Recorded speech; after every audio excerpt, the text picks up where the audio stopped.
Hi guys, welcome to my live. On today's video I'm going to be showing you guys how I get myself ready for the month. So I do cook every month in a large quantity, and then I'm going to store them in the fridge, in the freezer for the rest of the month, because I don't want to find myself cooking every day or every week. So if you're just joining this live, thank you so much for joining my live, and let's just have a conversation and make friends. Okay, if you have any question you want to ask me, feel free to put it down in the comment section. I'll try as much as I can to answer you. Let's just have a conversation while cooking. Okay, so I'm going to start from washing my meat. So I'm going to be cooking about 4 different foods today.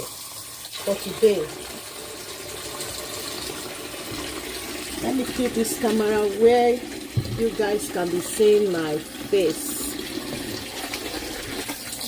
So first thing first, I'm going to wash the meat. Wash it neatly. And then I proceed to the next one. Cooking is one of the things I do for fun. Like, I love to cook.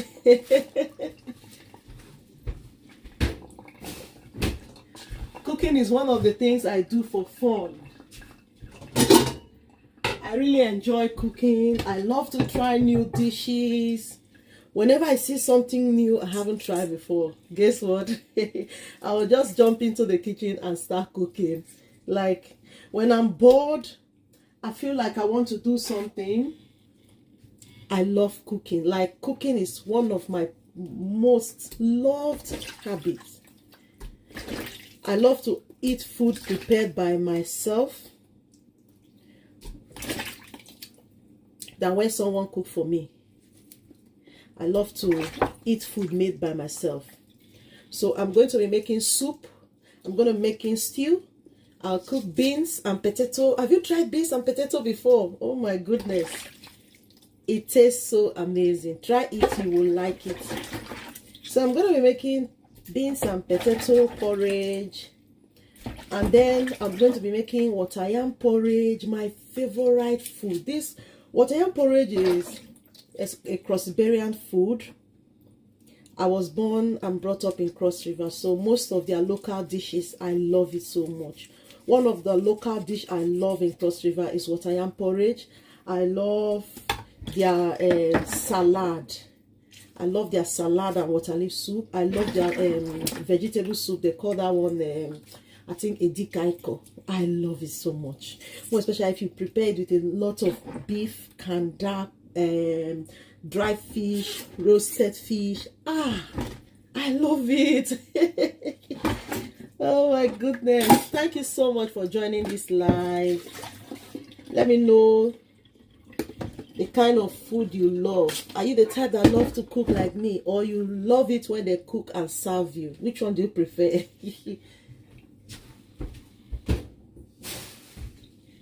So at my stand, I'm using a automatic rotate. Is it, how do you speak English? Okay. The stand I'm using is rotating.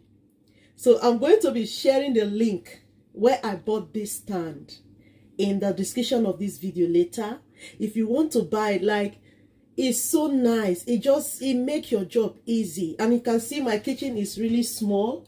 So sometimes I find it difficult to position my camera where I want it to be. But with this rotating camera stand, it just helped me to turn. Wherever I'm turning to, it moves with me. Although sometimes it doesn't work. I don't know why. Like now that I want to show you now, it's not turning. So let's see now. So you need to put your face on it, and then it's going to turn. Why is this thing disgracing me now? It's not turning anymore. Okay, let's just cook. Let me focus on my kitchen now. I know this thing is turning around, but it doesn't want to do it for you to see. So I'm going to be putting Maggi, salt, all the spices I need for this meat to taste wow.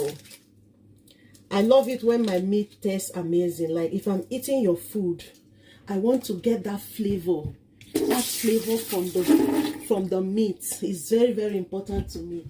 So whenever I'm cooking, I try as much as I can to go in with a lot of spices that will make the meat taste amazing. So this one is mixed spice.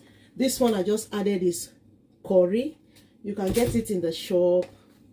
This one is everyday seasoning, like all-purpose seasoning. So very soon I'm going to be making a video on how to make your own spice, your own local spice. You know, all these tiny ingredients we see in the shop, you can bring them together, blend them, and then form your own amazing spices. I watched the video and I'm like, I'm going to do this. So when I'm going to do it, I'll post it for you guys to learn as well. So next, I'm going to be adding onions on the meat.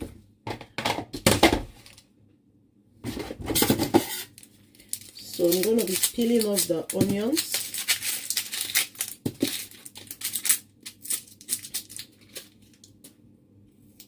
Onions these days get spoiled easily. I don't know why. Maybe it's because of the weather. It doesn't last anymore. So I'm just going to chop off the onions. This camera is not turning again. Why? Oh my goodness. When I bought this stand new, it used to turn. And even when I started this live, the camera was turning. I don't know why it's not turning anymore. Because I want to advertise my product and then it stopped working. Anyway, we move.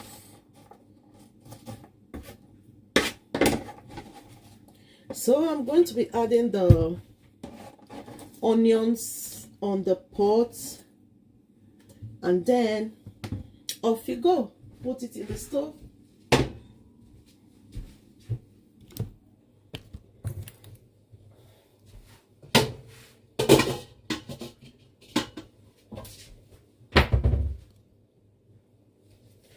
Why is this stand not working anymore? Is it because it's turned off? Anyway, we'll manage it like that. I don't know why it's not working anymore. Let me turn it off and then turn it on again and see if it's going to change. Okay. Okay, it started rotating again. So you can see it's rotating now. So, but with this stand, you need to be looking at it for it to be able to rotate. But the one I have, the other one I have, which I'm going to be doing a review on it, you don't need to be looking at the stand. The moment you turn, it turns with your body. So that one is very nice and it's very long. You can use it anywhere. But this one is just a table stand and tripod, which I normally use on my kitchen here. So let's continue. So I'm just going to turn it on for the meat to start steaming. I hope I finish all this before my kids come back from school.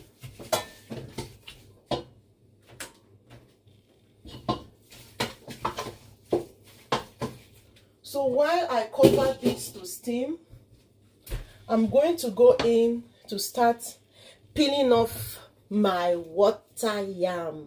Guys, guess how much I bought this water yam? Oh my goodness. So hey, I bought this water yam you're seeing now. This water yam you're seeing now. You can see it's rotating now. Whenever I move, it moves. Anyway, let's just see how it goes. I bought this water yam, 15 pounds.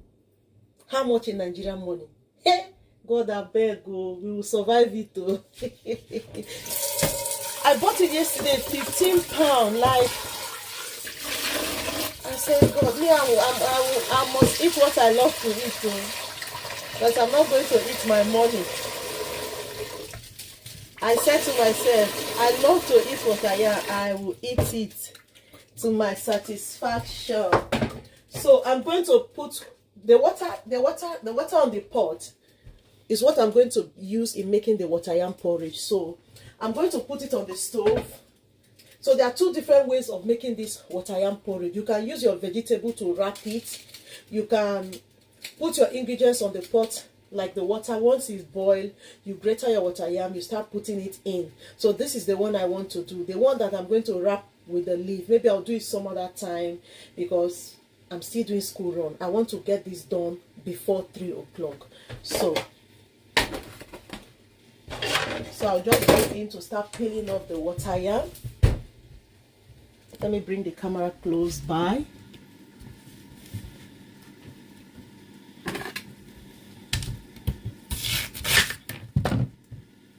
This water yam is not that strong, but let's see how it's going to come up.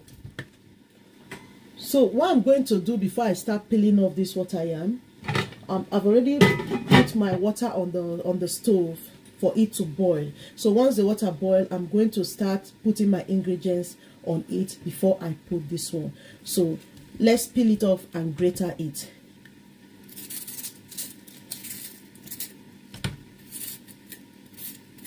Many people don't know I'm a left-handed person.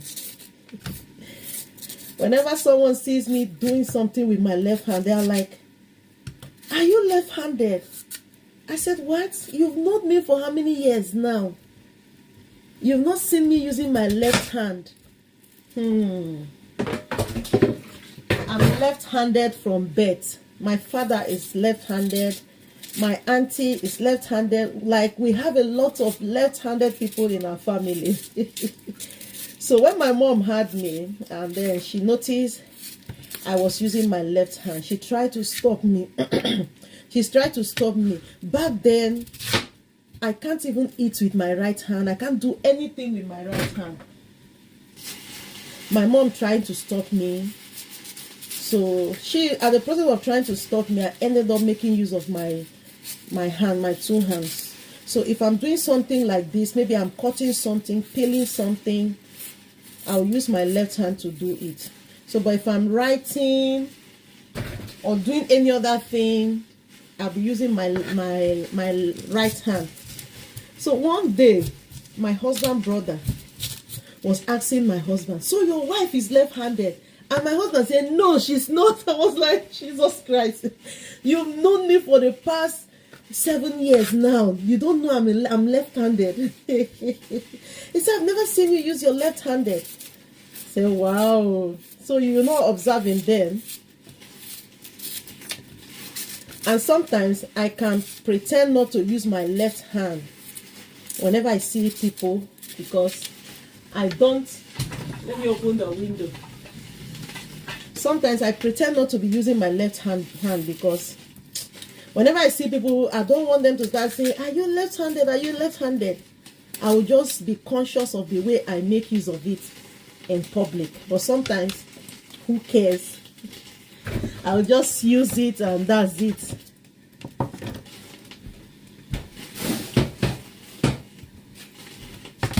So let's peel this one as well.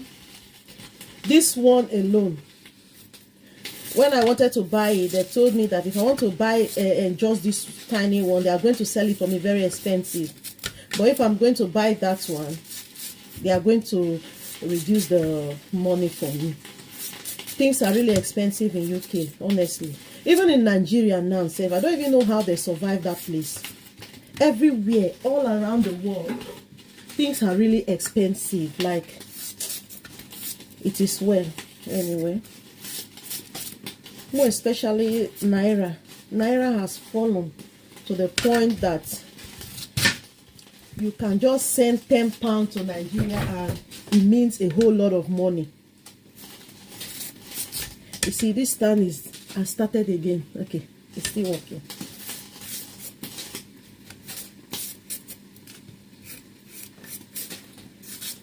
So guys, I don't want this life to be a boring life. So I'll try as much as I can to keep you guys, to be talking to you guys. So let me tell you guys why I started content creating. So when I started creating content, I didn't started it because I wanted to make money out of it.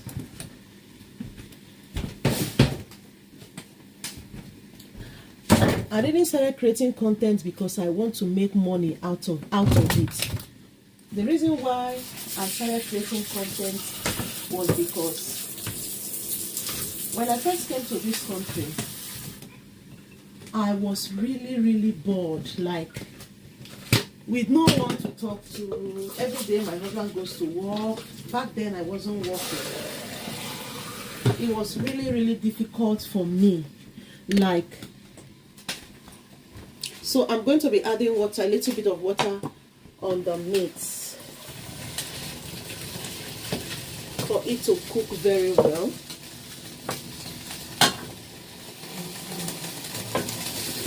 So I'll just give it a little bit of stir and then cover it again for it to cook. So back to our conversation. So when I first came to United Kingdom, it was really boring. It's difficult to make friends here. It's so difficult to meet people. So I was really bored. Back then in Nigeria, I'm a tailor. I make African wear. I meet a lot of people. I'm that busy type. Moving to another country because of marriage to start off in life was one of the greatest challenges for me. It was really tough on me, honestly. So I need to get something. Give me a second. I'm coming. We'll continue the conversation.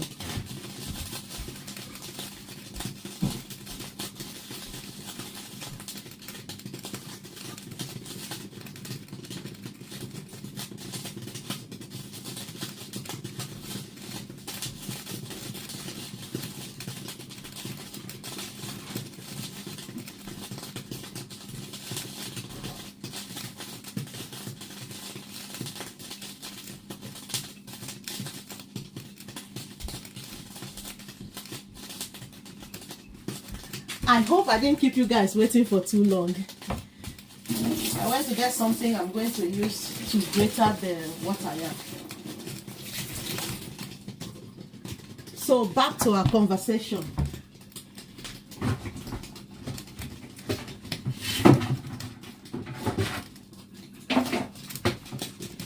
So it was really difficult for me when I moved to this country, not being able to practice what I used to do.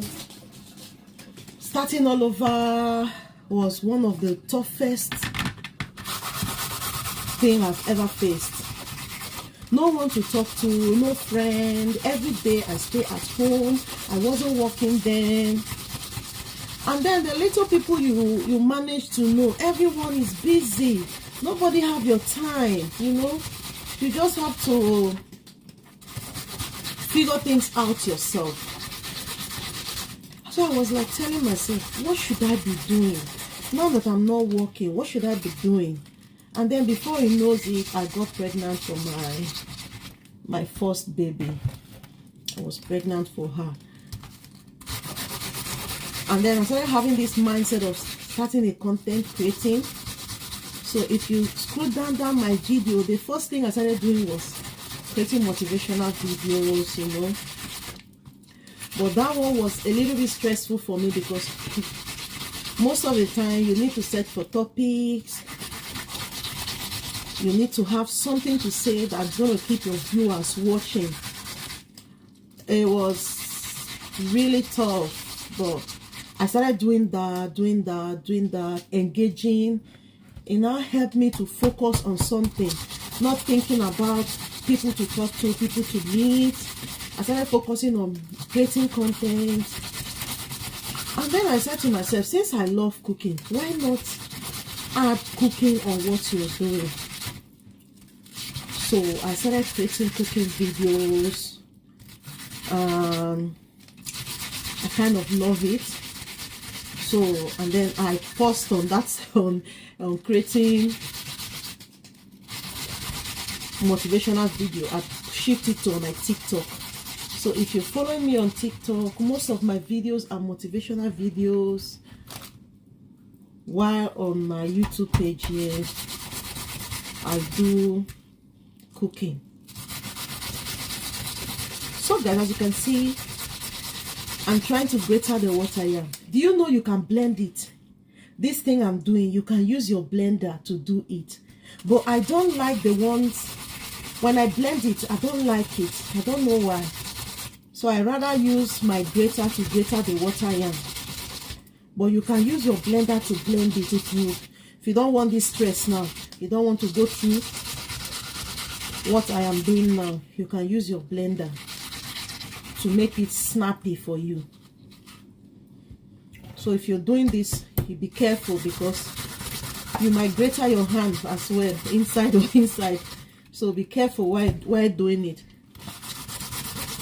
So that was how I started creating my own content. So in 2019 now, when after I had my second baby, I gathered the courage, the confidence. I started trying to create video. It's not easy anyway to stand to stand in front of the camera and then say something, and then you'll be like, people are watching me, people are judging me. What will they see? What will they think? The reason why I'm saying this, maybe someone watching me right now, maybe having this mindset of wanting to have a channel, a platform, and then you are thinking about what people will say, or maybe your environment.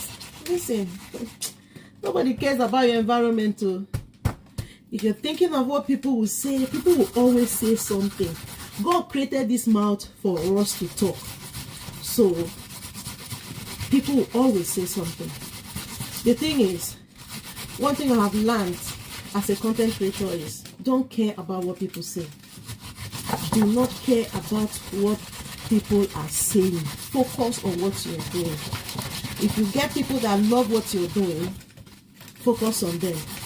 The ones that don't love what you're doing, forget about them. Just push them aside and continue what you're doing, because not everyone will accept you. Not everyone will like you for who you are. So people will always judge you. People will always judge you. No matter how you try to appear good before them, they will judge you. So it is what it is. So one of the things that I still struggle to do as a content creator, I pray that I'm going to start doing it this year. I started creating content on YouTube 2019, and this year I started making a live video. Because of what? I am that type that think about what people will say. But you see, this year I told myself, I'm not going to think about what people are saying about me anymore. I'm going to use the space I have. And again, come to think of, I have a small kitchen. You can see my kitchen. You know, when I watch other people's life and I see their kitchen very big, very massive, with everything they dream of, they want, I feel like, because my kitchen is small, people are not going to like watching my videos, because my environment is not that good enough. I have a lot of stuff in my apartment. People are not going to enjoy watching my life. But I have come to realize that I need to enjoy what I have, not thinking of what people will say, because there are a lot of people out there. My kitchen is 100% better than their own. So why should I be worried about what they are going to say about my own space? So I said to myself, this 2025 is going to be hot too. One of the things again that I struggle to do is to go out and shoot live content. I'm going to start doing it. Like, I don't care. You see, this 2025, it go hot. 2025 go hot because I am leaving my comfort zone. Enough of me hiding on my in my comfort zone. Enough of me. I'm not going to hide again. I go come out now with my full chest. Like, I'm thinking of going to the shop to make videos, you know, show you guys where I shop, live video. But on the other hand, I'm still like, Are they going to shout on me? Are they going to shun me on my life? Should I approach the shop owners and tell them what I want to do for them to give me permission to do it? Or should I just barge into the shop? Why buy my things? I am recording. I don't know. Just let me know, guys, in the comment section. Just I need advice. I need advice. Let me know in the comment section, okay? Oh, the last one. So I'm doing the last one now.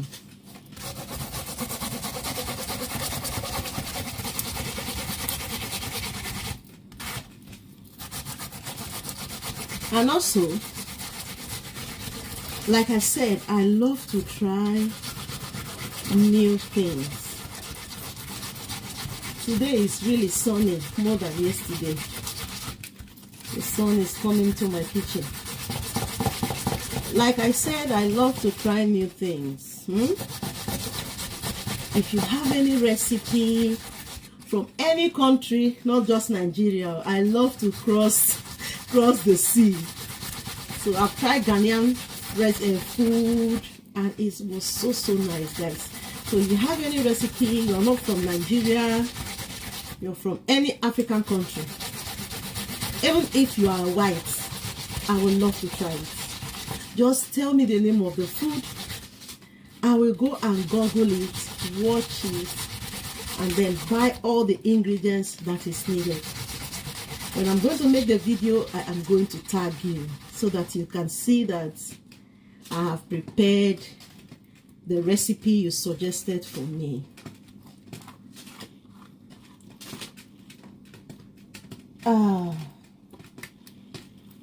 So we are done with this one now. So I'm going to put it in the sink, and then we move to the next. What is it by the time? It's 9:45 here in United Kingdom. So I hope I finish this on time before the kids come back, because when they come back, everywhere is going to be noisy.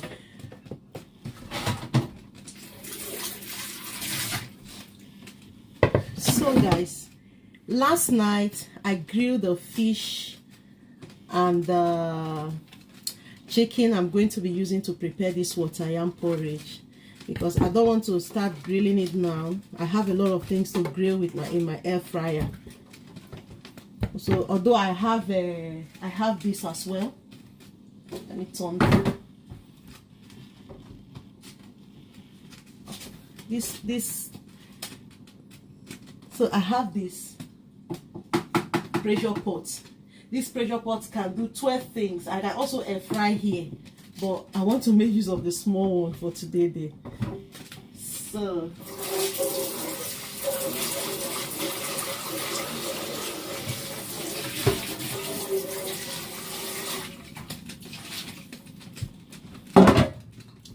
So back to,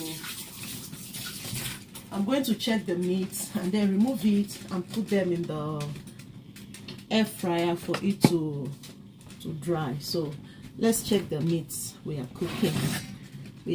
My kitchen is really small, so bear with me. Manage the kitchen as you see.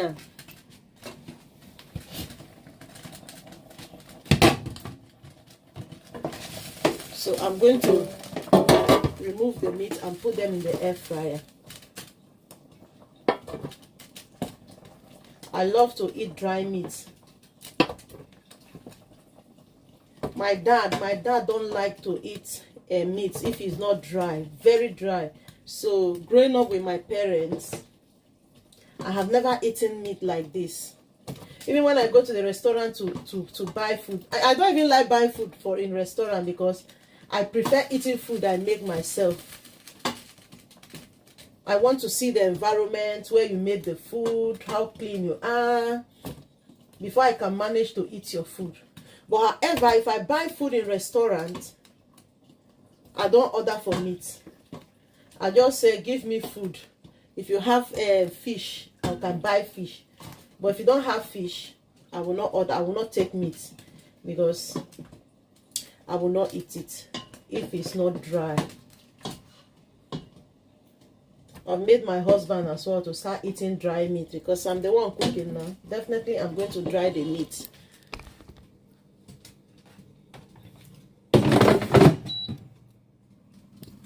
So I'm going to put it in the air fryer, and then the sun is making this place to be kind of dark now. So while this is going on,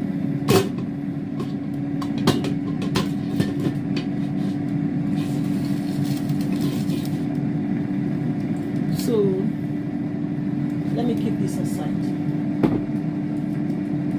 Next, I'm going to start adding ingredients in for the water yam porridge. I'll start adding ingredients on it.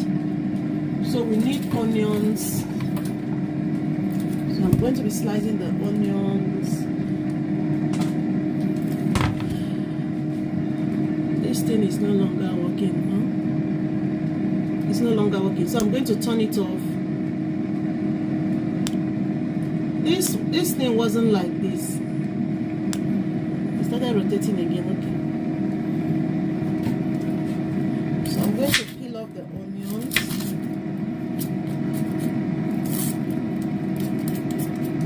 Start adding ingredients into the pot. Trust me, this water yam porridge, if you try it, you will not eat porridge yam again. Me, I don't even like porridge yam. I prefer eating water yam porridge to porridge yam.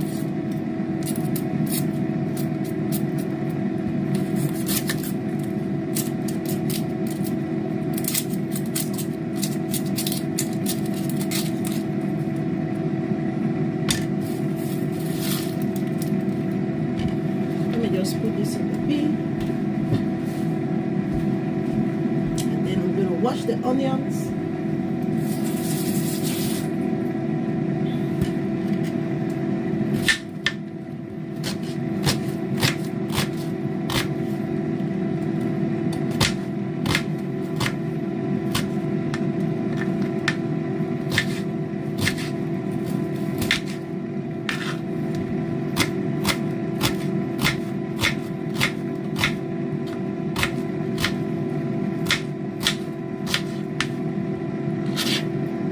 So, if you are thinking about starting a content, starting creating content, if you are thinking about it, you just need to kickstart your journey, because you never can tell. This life is going on social media now. Everybody is on social media. Don't say you don't like creating content, you don't want to do it. You have something to offer to the world. You have something. You may not be cooking. It may be motivating people. It may be teaching somebody something that they don't know. You know, you never can tell. So I'm adding the onions on the pot, and then I'm going to start putting Maggi. Oh, I said Maggi. This one is pepper. This one is my crayfish. And then what do I have again? I'm going to be adding my seasoning on it. So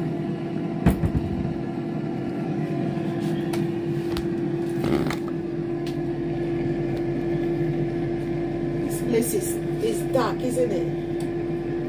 So we're going to manage it like that. So I'll be adding 1 tablespoon of everyday seasoning.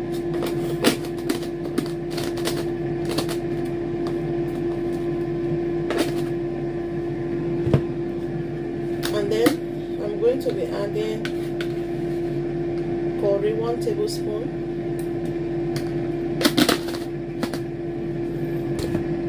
And then crayfish. I love crayfish. I don't joke with crayfish. So I do buy my crayfish from Nigeria. I don't buy crayfish in the shop. I don't understand what they are selling in the shop. I do order crayfish from Nigeria. Most of my food stuff I buy from Nigeria anyway. Crayfish, I order crayfish. My palm oil, I order from Nigeria. The oil they are selling here, I don't understand. So whenever I want to buy oil, they make it from scratch for me in Nigeria, and then So I'm going to be adding pepper now. This pepper is really spicy. It's really peppery. So because of the little ones, I'm going to be careful while adding it in the pot. And then next, I'm going to be getting my oil. The camera is not turning again. It started again. I'm going to turn it off and then turn it on again. Okay, it started rotating again. So this is my oil. Oil in this country can sleep. So it's not rotating. What's wrong with this, my ugly camera? So I'm going to be adding oil on the pot.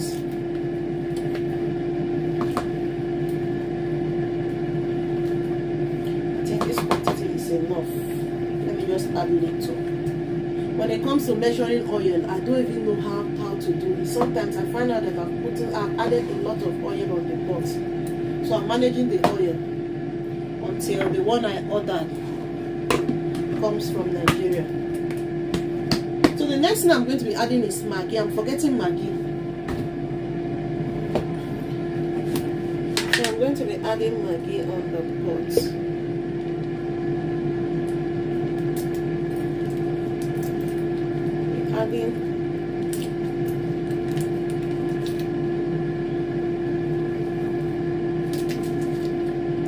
I'll be adding 3 cubes of Maggi. So this is 2.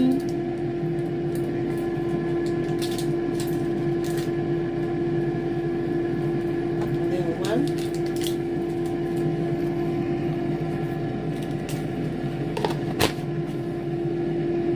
And then we've forgotten our salt.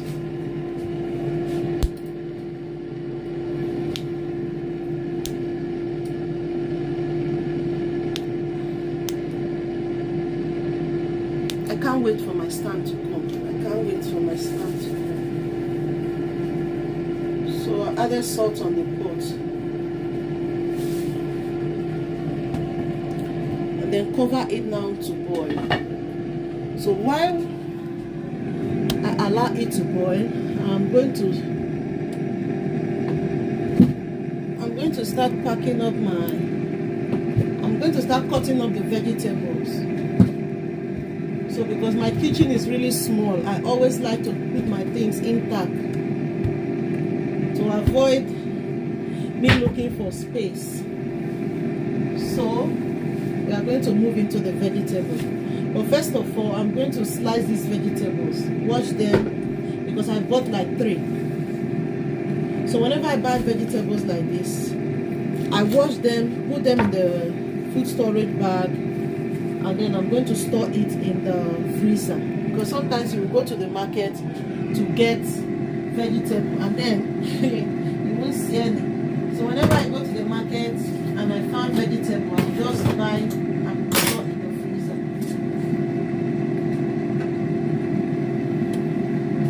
Because sometimes in the middle of the month you just run out of food and you want to cook. Then you start going back to the shop to get it.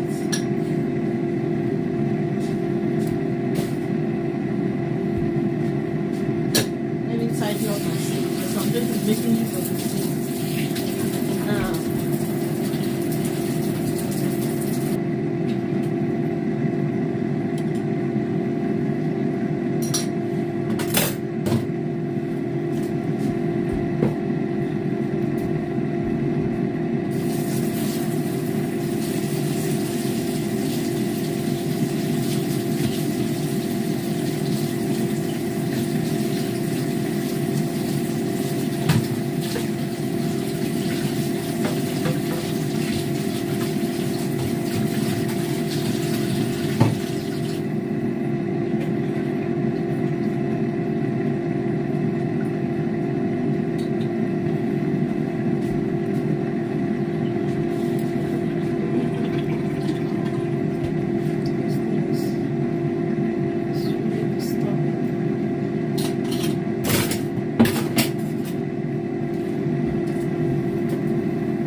So back to the vegetable. I bought this vegetable for $1.99 each. It's not that expensive though. So whenever I see fresh vegetable like this, I store them in the freezer. I wash it and slice them and then store it in the freezer.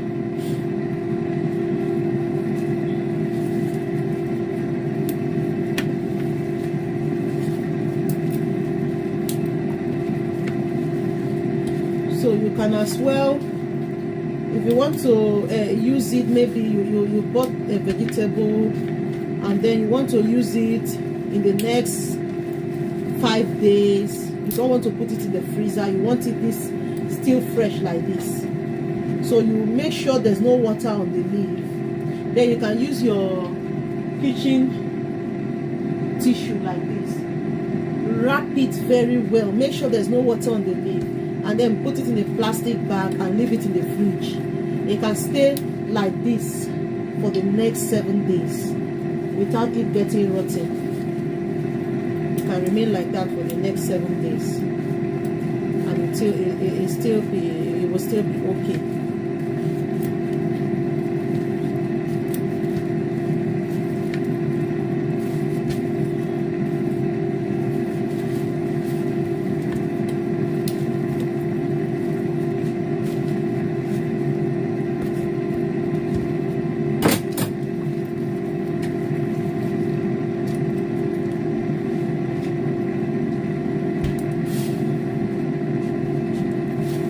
What I bought for $2.99. It's manageable.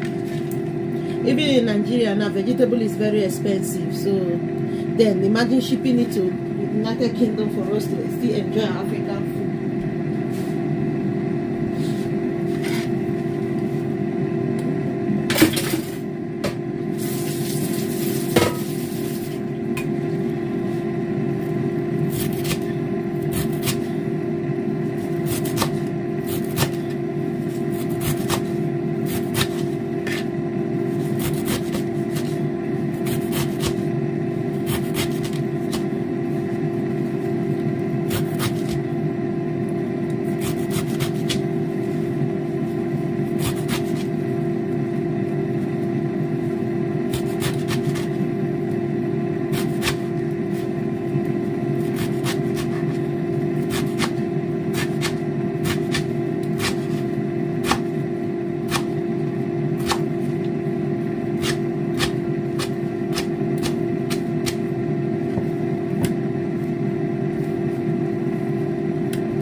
I'm just going to wash the vegetable while I go back to. I'll start adding the water yam on the pot now.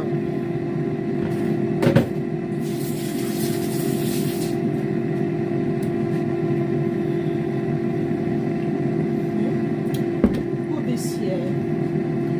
Why I'm going to place the camera here so that you can see what I am doing. My kitchen is really tiny, so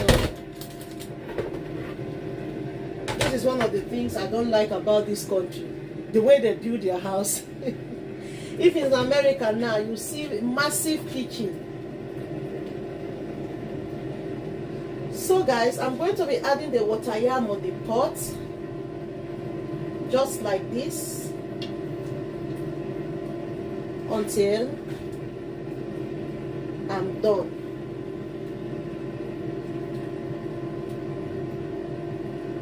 Do you know you can also use cocoyam for this? I think cocoyam is the best if you want to cook this food I'm making now. Cocoyam is the best, but cocoyam is so expensive in the market. I wanted to buy it yesterday, but the price they were telling me, wow, I couldn't afford it. So I said, let me use the water yam I know.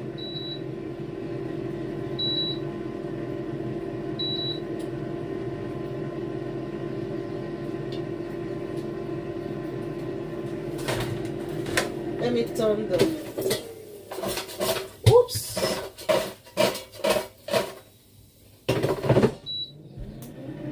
Oh, one of my meats fell down.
This method is very simple. That is why I prefer doing this method. If it's the one that wrap on the leaf, you use the leaf to wrap it. It takes time. Like, you spend forever while wrapping it. But when next I'm going to be making what I am, I'm just going to show you guys how to prepare that one. That one as well is very, very good.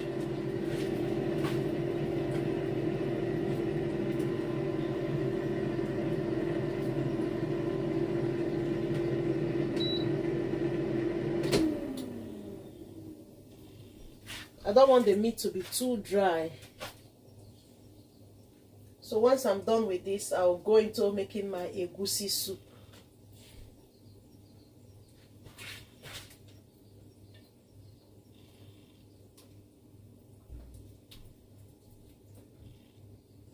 I think I should bring the camera close by so that you guys can also see the pot.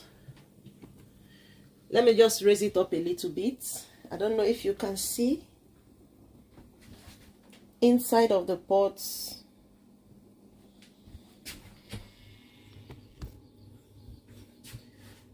Let me finish it up.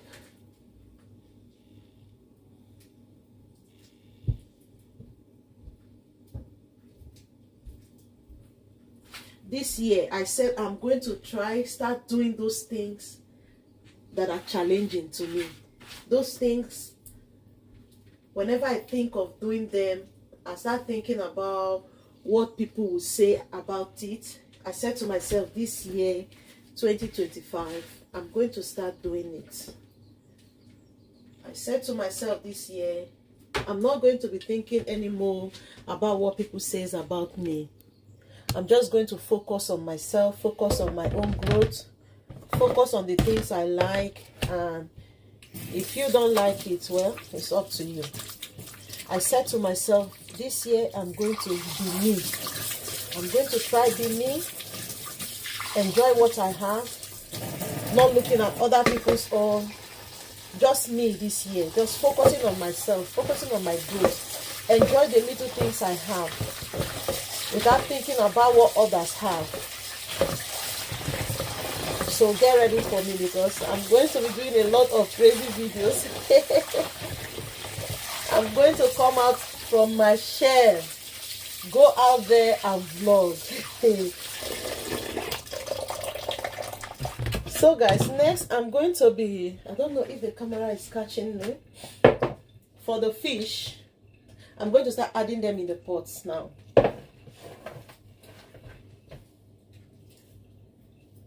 Wow, it's really sunny today.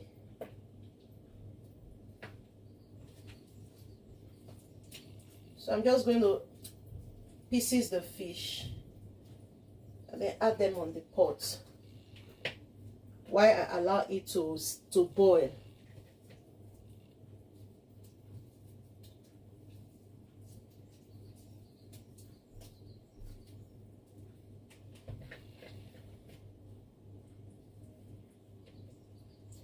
Even this fish now is becoming expensive these days. Back in the days, I used to buy this fish 6 for £5. I used to buy 6. When I first came to UK, I used to buy this fish 10 for a pound. But now, yesterday I bought,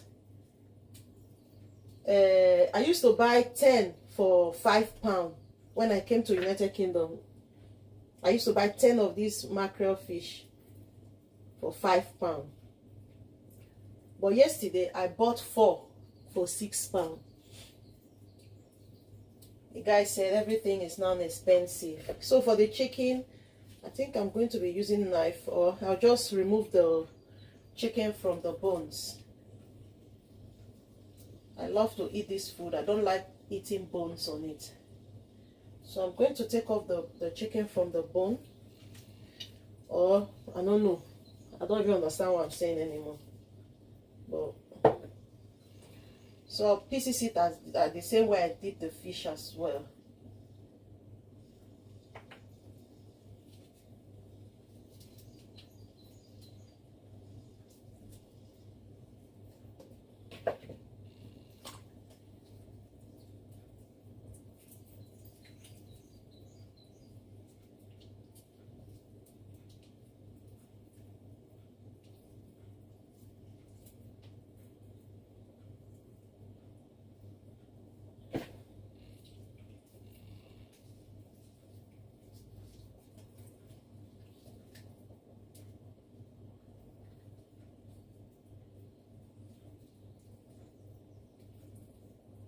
So the last thing I'm going to be adding on the pot is the vegetable. But I'm going to let it boil first before I can add the vegetable on it. So I've already washed the vegetable. It's just for me to add it on the pot. So I'm just going to cover it and let it cook. But I'm going to be swapping the pot because I want to start making the soup immediately. Like I said, I have a lot of things to cook today. So I'm going to set the stove on.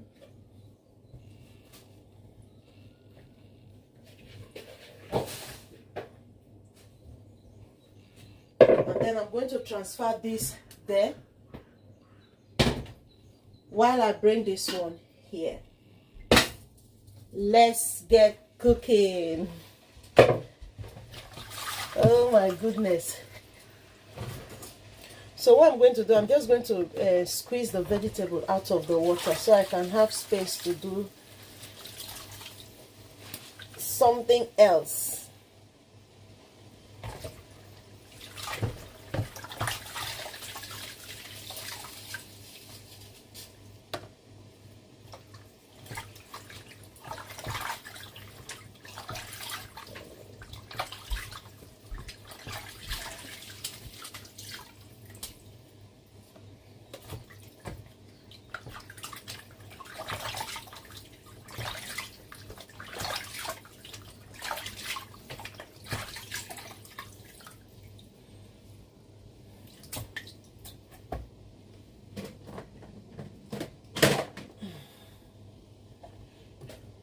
So I think I need to transfer this here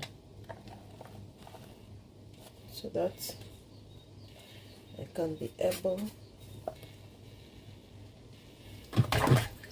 to use this sieve.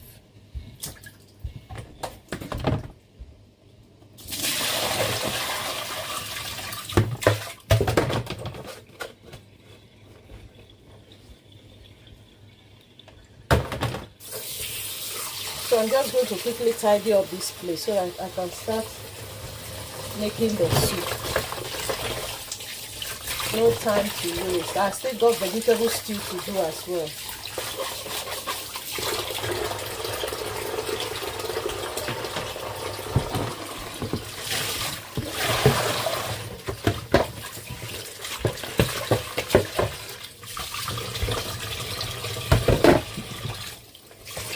Let me just quickly tidy up so that I will have space to do what I want to do.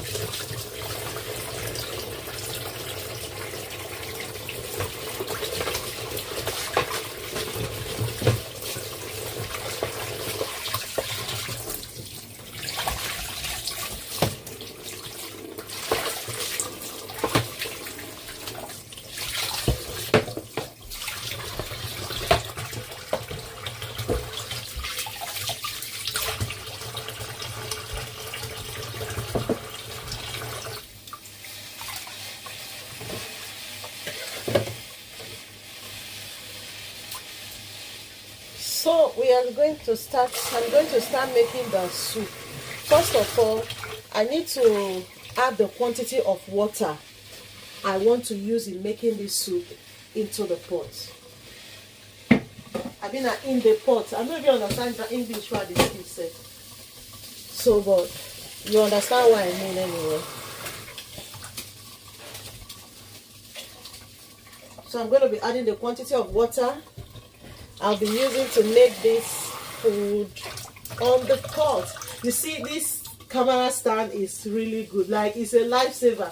You can see without me stressing, carrying the camera around, I can easily do what I want to do while my phone, the camera follows me. So if you want to buy this, I'm going to be leaving the link. Go and buy, okay? And start your own content creating. So I still have a lot to wash, but let's go back to our cooking.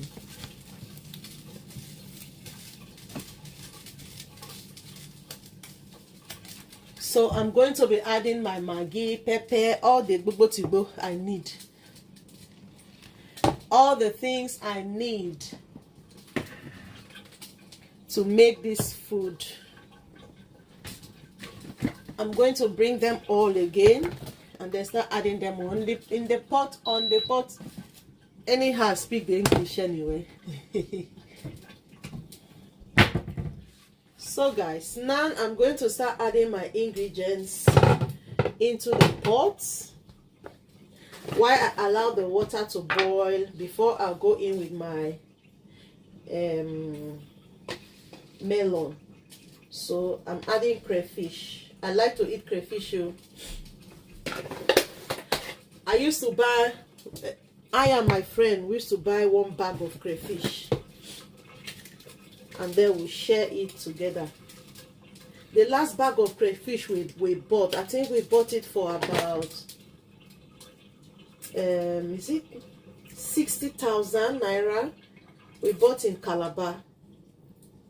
My sister did it for us. So when we shared the crayfish, I got about 19.5 pentas of crayfish. So that is how I do my shopping. Instead of me buying this concoction I don't even understand, I rather buy from Nigeria. I spend the money, buy from Nigeria, and then enjoy what I've ordered.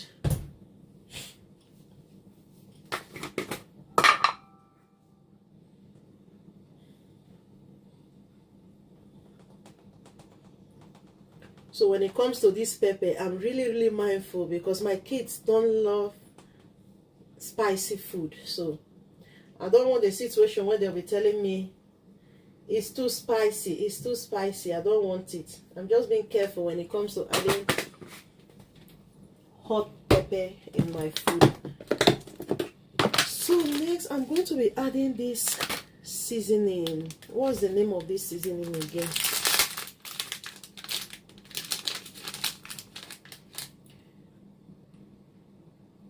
It's called roux. I don't even know, but in my we call it we call this local tiger nutmeg, local nutmeg. If you use it to prepare abacha, oh my goodness, there's this flavor it gives you when you use it to prepare abacha. There's this irresistible taste it gives you. I always add it when I'm making soup, more especially like when I'm making melon soup. I always add it on the pot.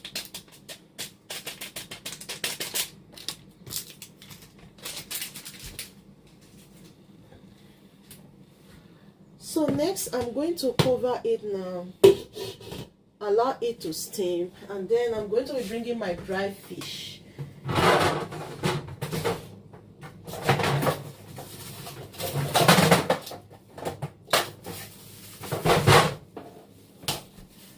So this is my dry fish. This is my hot leaf. Like I said, whenever I go to the shop and I see fresh vegetable like hot leaf, ugu, green. Whenever I come across anything like that, I'll buy it, wash it, and store it in the freezer. So this one now is hot leaf, uziza. I don't know whether I get them correct, but this is it. So I bought it like, it's up to 2 months now in the freezer. So today I'm going to make use of it. So this fish now, I don't buy dry fish in the market too. Because they'll pick one thing like this and they'll tell you we are going to weigh it. And they'll say, this is 12 pounds. I cannot spend 12 pounds for this. So what I do, I buy fish and I dry it myself. Like this fish, I bought one of it for about 10 pounds. One for 10 pounds. So I dry it with my oven, and then I store it in the freezer. Whenever I want to cook, I'll just bring it out, use it to cook. So I don't buy fish. You see those fish for market where they weigh, when I just see them like this, now so I they turn my eye, they go jeje. I know they even want price. So if you be doing this, it is nice. One, there's no insect on it. It tastes fresh, like fresh fish. If you try it, you will really like it. So I'm just going to add water on it and allow it to dissolve, because it has been in the freezer for a long time now. So I'll just add water on it and allow it to dissolve.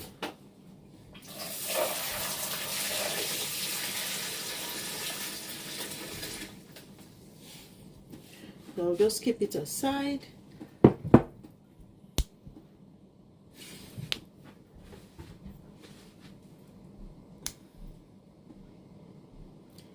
I can't wait for my new stand to come so that I'll start making use of it. And this one, I don't know what's wrong. This has been very nice, but I don't know. It stopped working.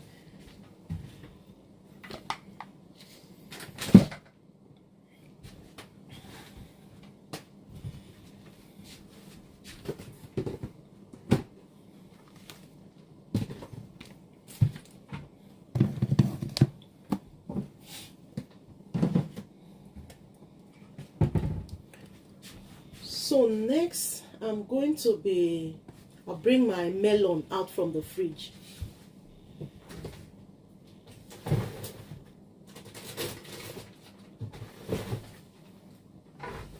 So guys, I also buy melon from Nigeria. I also order my melon from Nigeria. Although they have good melon here in the shop, but since I'm buying other things from Nigeria, why not buy melon and ogbono from there? So when I buy like this, I always buy melon from the farm, hand peel melon. I don't like the engine peel. And then my mom will select it for me and then grind it for me. And I'll package it like this. I store this in the fridge. You can as well store it in the freezer. If you put it in the freezer, it's forever. And this one has been, I bought this last year. I think March. This came in last year, March. I bought like 3 washing hand of melon. And I still have 1 washing hand in the freezer that I didn't blend. They just peeled it, select it for me. It's there in the freezer. So this one, I bought them last year and I'm still eating it up till now. And it's still nice. It has been in the fridge. I have a space for where I store them in the fridge. Then like my ogbono, I put them in the freezer, and the ukwa as well. I store them in the freezer because I notice even my crayfish, I store crayfish in the freezer because I notice if you keep dry ingredients outside in this country, it gets spoiled. Unlike in Nigeria, you can leave it outside for 3 months. You go back and take your crayfish, it will still be nice. But here, within 2-3 weeks, you start noticing that the crayfish has started decaying. So whenever it comes like this, I store them in the freezer and it will be like this. Some people think that when you put your dry ingredients, your dry food stuff in the freezer, is going to get soaked with water. No, this is how it's going to look. I have melon like this in the freezer. This is how it's going to look. I have ogbono, I have crayfish. It's just like this. So if you're finding ways to store your food this way is good for you. Okay,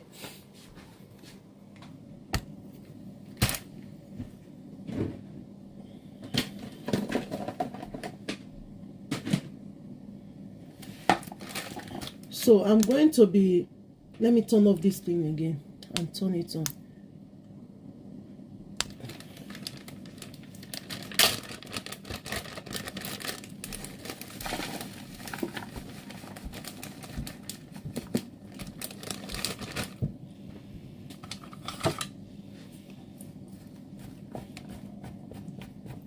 So I'm going to be adding hot water onto this melon. I don't know how you guys make your own anyway, but this is how I make my own melon soup. I'll use hot water to dissolve it.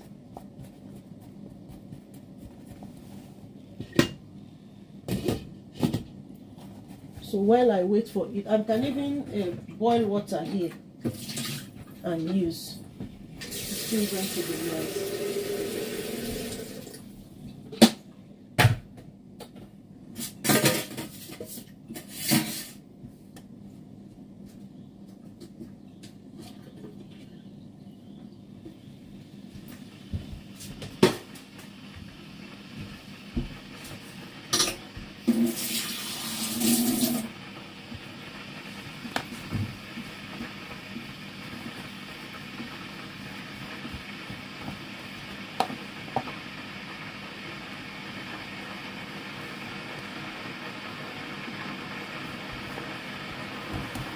So while the water is boiling, I'm going to see if I can now start taking off the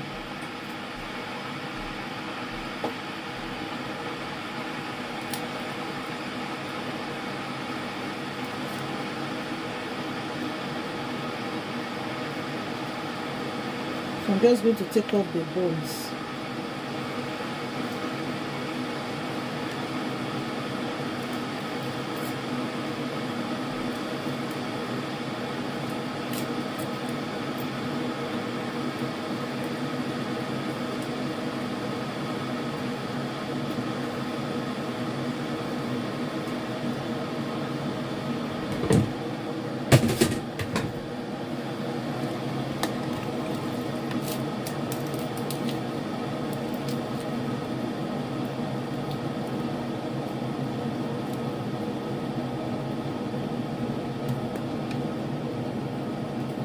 The fish is still hard. I'll just leave it again and then do something else.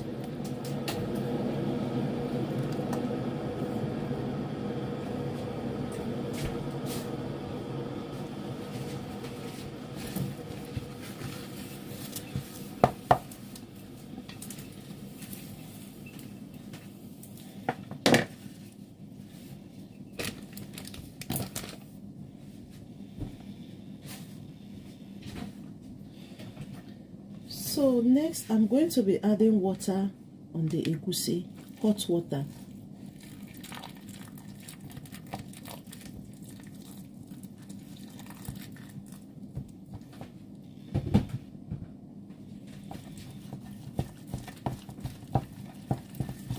So when I add the water, and then I'll start mashing the melon.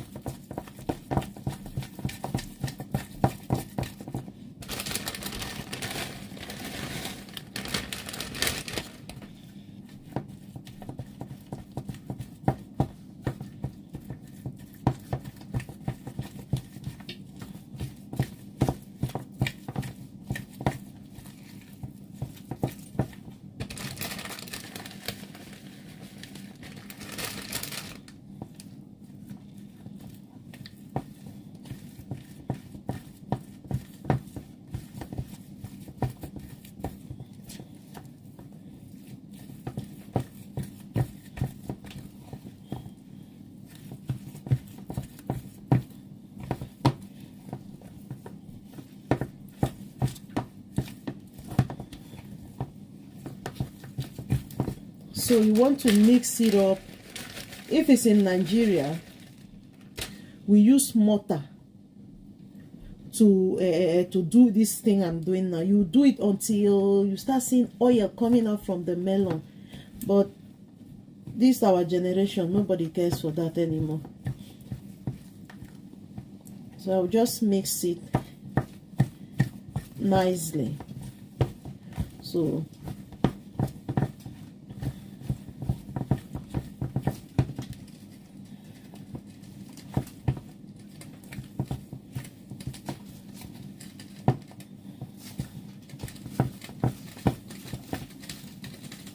some people like to fry their melon, but I love to do mulled melon.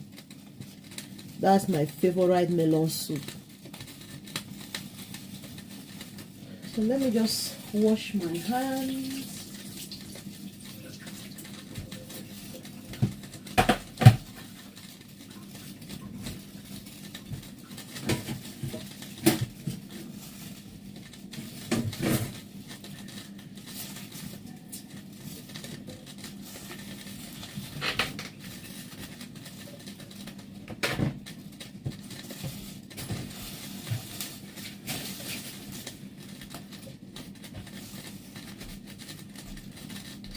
So I'm going to be placing the camera here so you all can see what I am doing.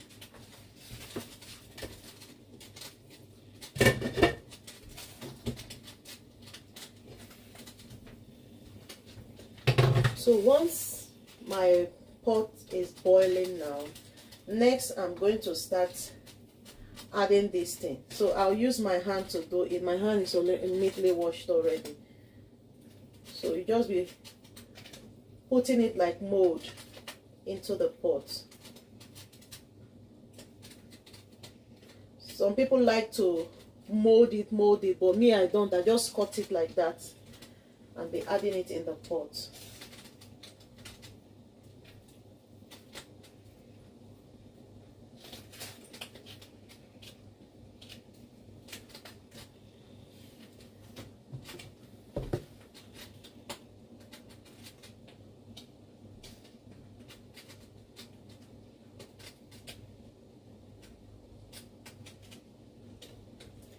I want to take thumbnail photos while I'm cooking. Let me see if I can capture myself with this my iPhone.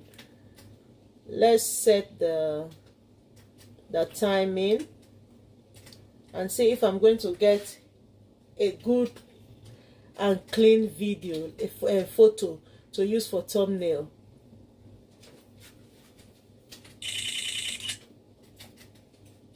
So this is how I do I create my content too. So on my next live, I'm going to be showing you guys how I shoot my videos on this my tiny kitchen. So I want to take another photo, looking for the way I'm going to position it so it can get me the way I want it. Let's see this one. Okay.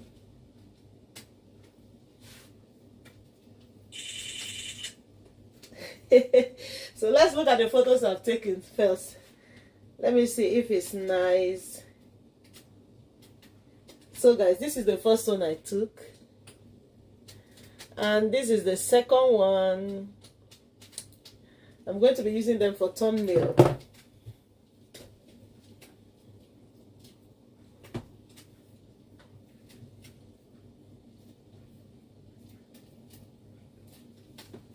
So I'm just going to add this quickly on the pot.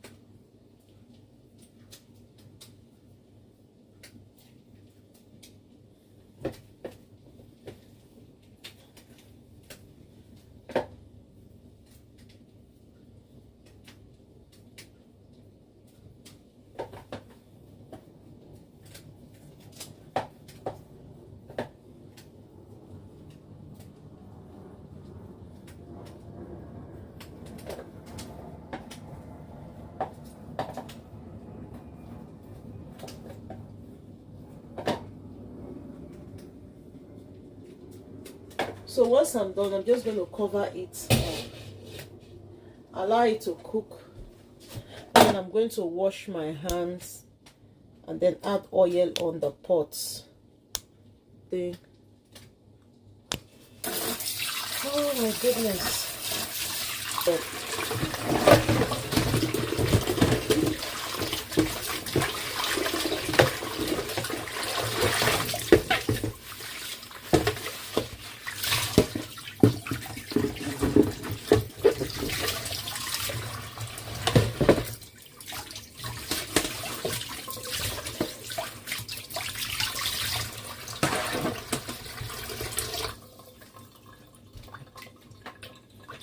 so I'll go back to this,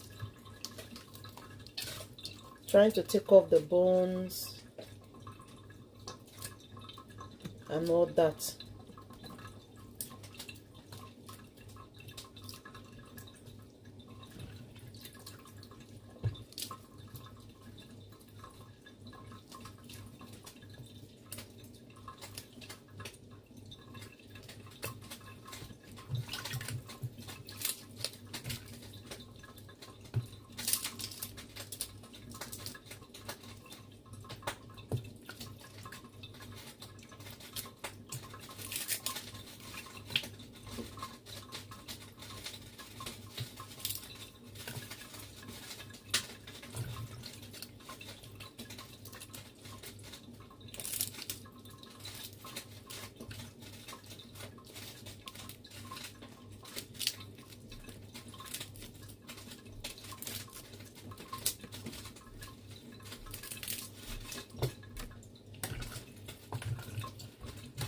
So once I'm done,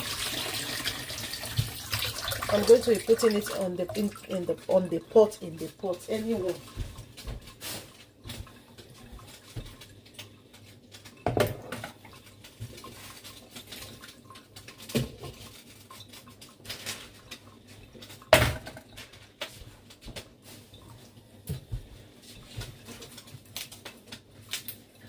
So just do quick tidy up.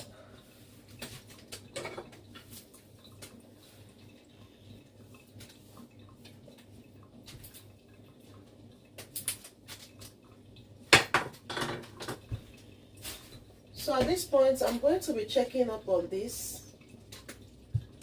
And then at this point, I'm going to be adding the vegetable on the water yam porridge.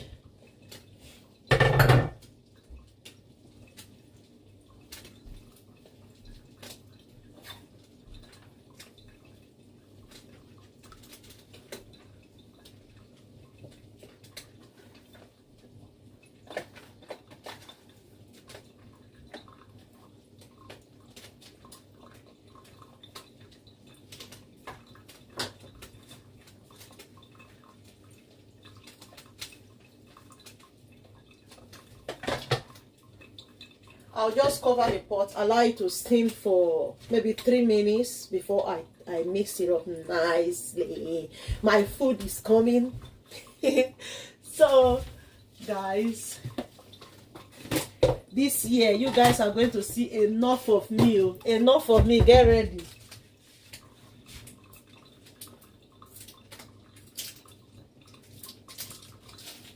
I want to add another Maggi on it.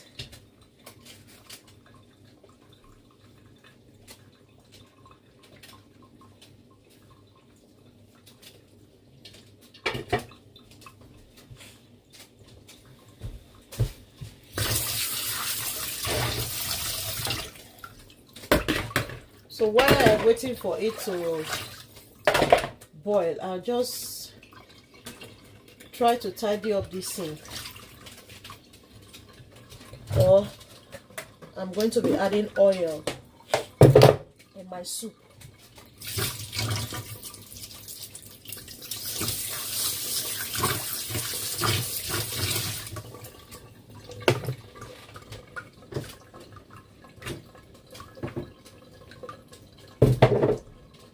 I'm going to be going in with oil.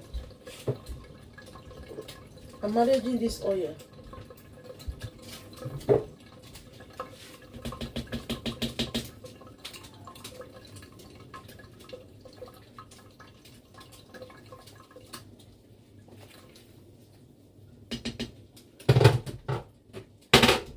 if you can see from that side, you can see how molded the melon is.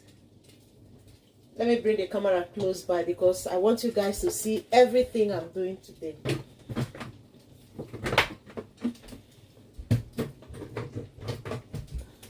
So I'm going to be placing it here. So you can see the melon is molded now. So I'm just going to use my spoon to break the melon into tiny pieces.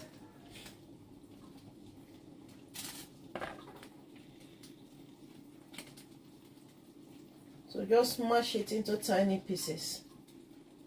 Not that tiny, but you'll still see the mold on it.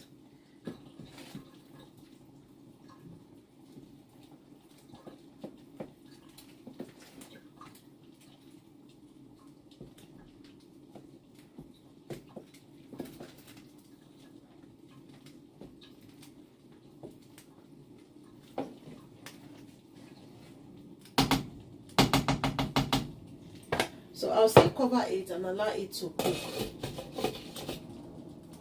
while I rinse my spoon and then use it to check to turn the water yam porridge.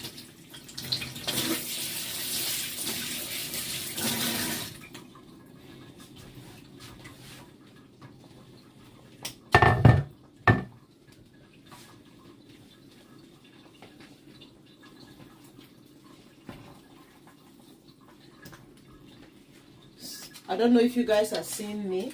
Okay, the camera is turning now and again.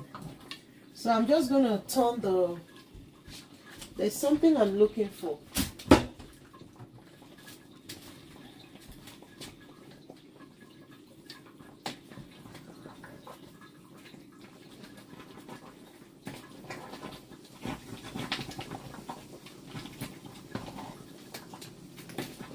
My water yam porridge is ready to be served.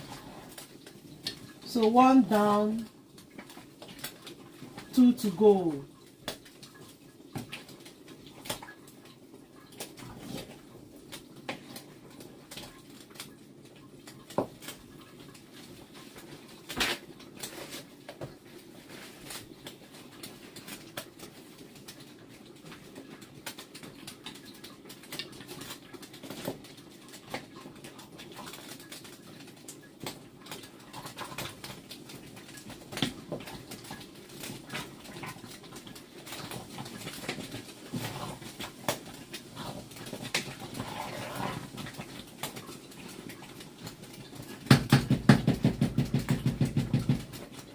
I think the water yam porridge is ready. So next I'm going to put them into my plastic bowl, allow it to cool down, so before I store them in the fridge. So on this soup I'm going to be adding the meat now because I want the meat to be soft as well. So you go in with your meat.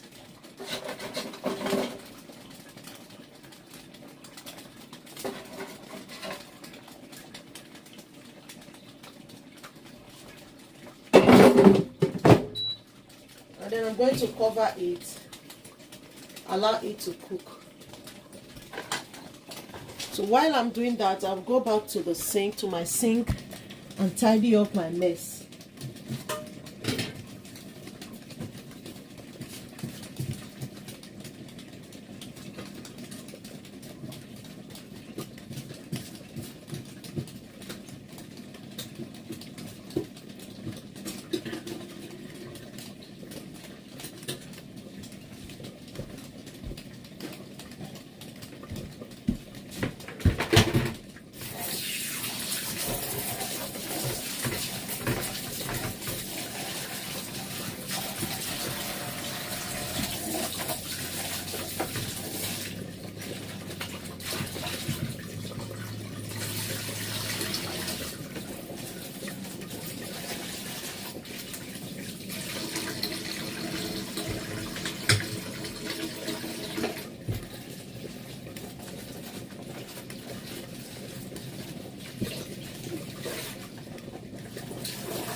So guys, I'll start dishing out the water yam, and then I'll allow it to cool down before I can put them in the fridge. So whenever I'm done cooking, I dish out my food. I put them in a plastic bowl like this, and then I'll allow it to cool down very well before I put them in the fridge.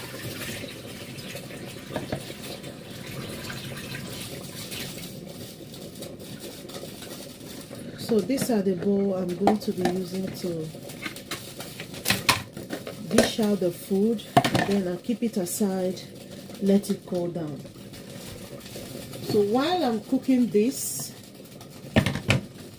my kitchen is really small. Sometimes I struggle to manage the kitchen.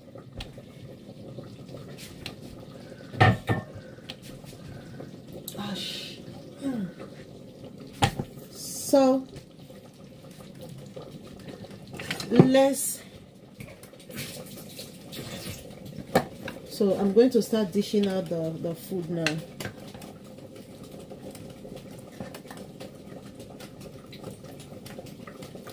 So I think I need to take another photo, if the photo is going to be nice. Let me take another photo of me cooking. Let me see. Let me hang it here and see how it's going to be. Okay. I need to set it on timing, 5 minutes timing. Okay.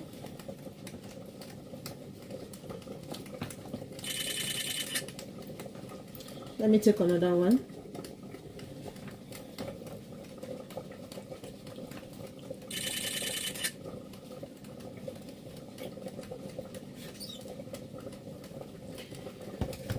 Let's see how the photo is. Let me rinse my hands.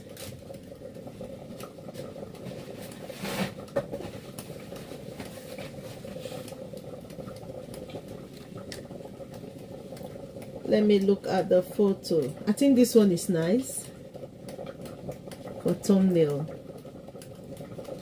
And this one as well is nice as well.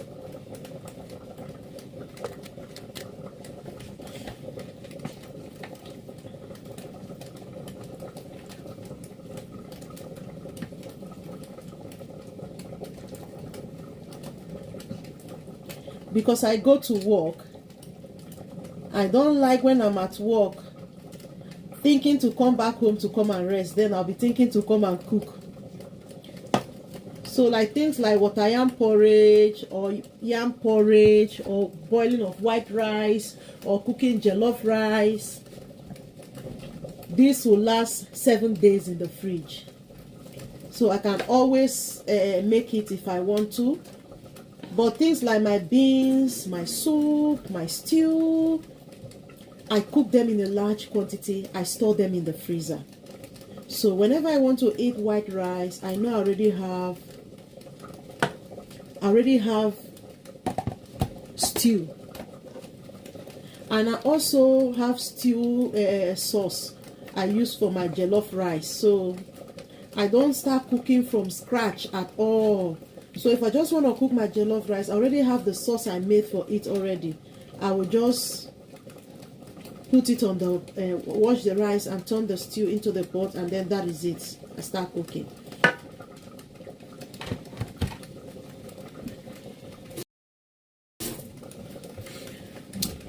So I'm going to be dishing out the one I'll be eating later.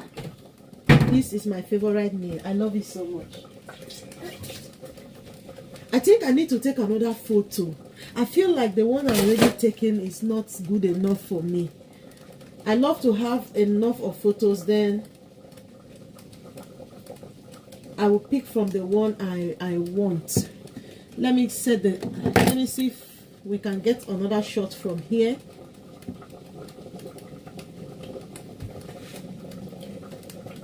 Okay, I need to set the timing. Set it 5 seconds, and then let's see.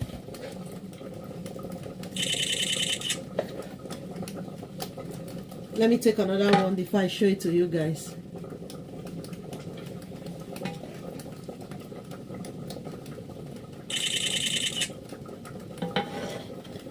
I'm going to look at it.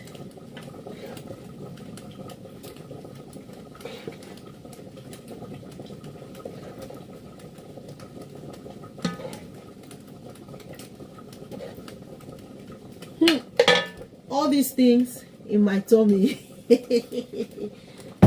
Oh my goodness, it's really much. It's huge.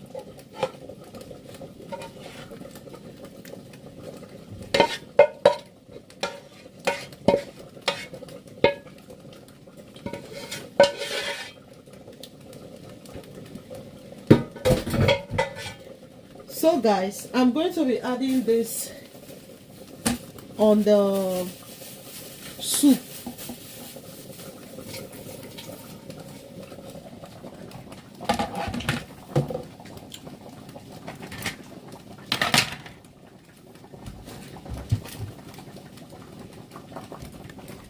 So let me place the camera so that you can see me on what I am doing.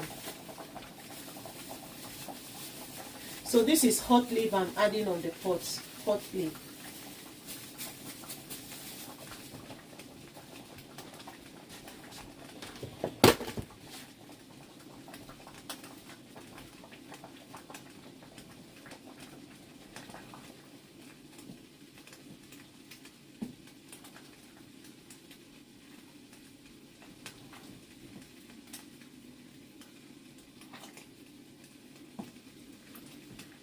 So I'm going to be adding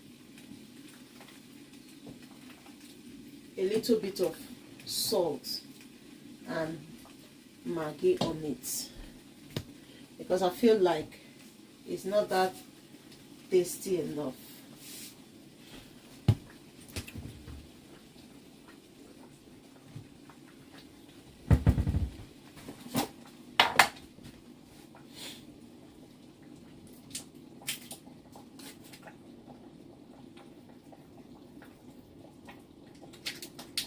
I'll keep this aside. I'm going to make use of it.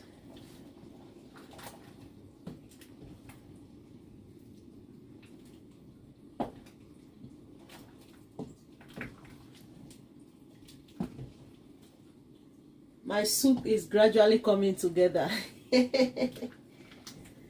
So I'm just going to cover it and let it still boil again.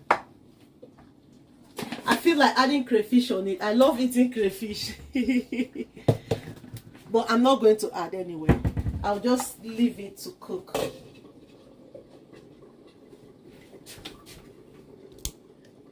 I can't wait for my stand, the stand I ordered to come. This one is just, it's giving me headache now. So guys, what I need to do now, I'm going to take this aside and then, because my kitchen is really small, I'm going to be taking this food out of this place so that I can have space for what I am doing.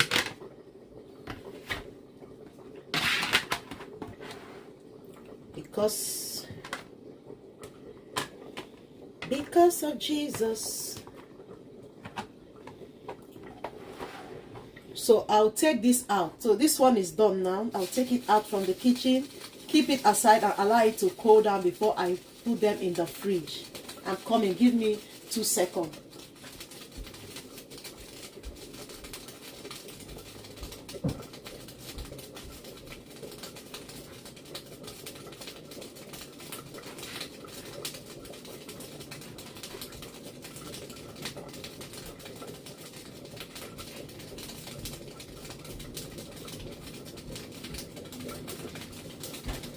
So I'm going to be taking this one out as well.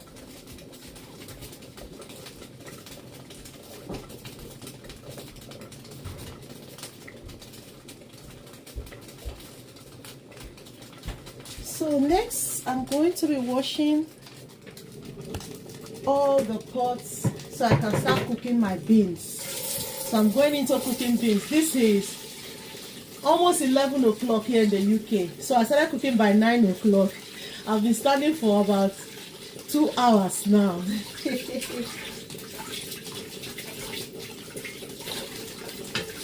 So I just quickly wash this pot because I'm going to be using it to cook the beans.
So I'm going to check the soup because I want to be making beans and vegetable stew together. The same way I made porridge, water yam porridge, and I cook egusi soup. So I want to cook them together so I can finish on time.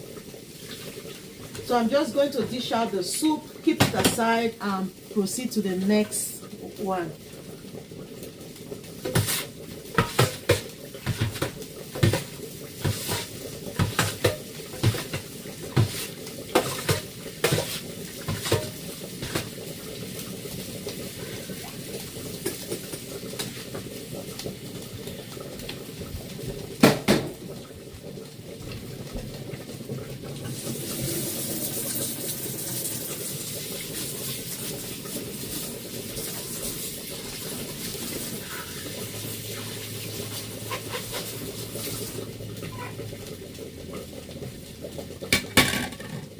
I think my soup is ready.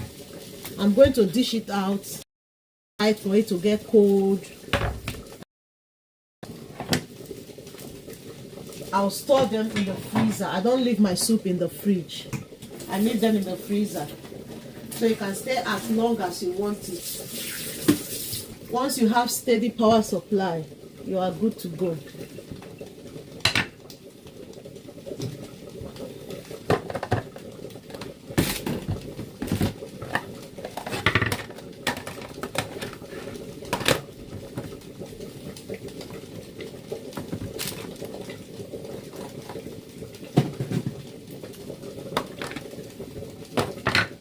So guys, so I'm going to be placing the camera where you'll be seeing it.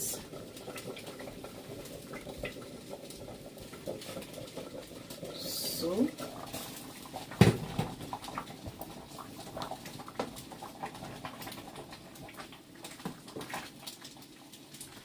I'll turn off the stove because the soup is, I'm done with the soup now. So next I'm going to be dishing the soup out.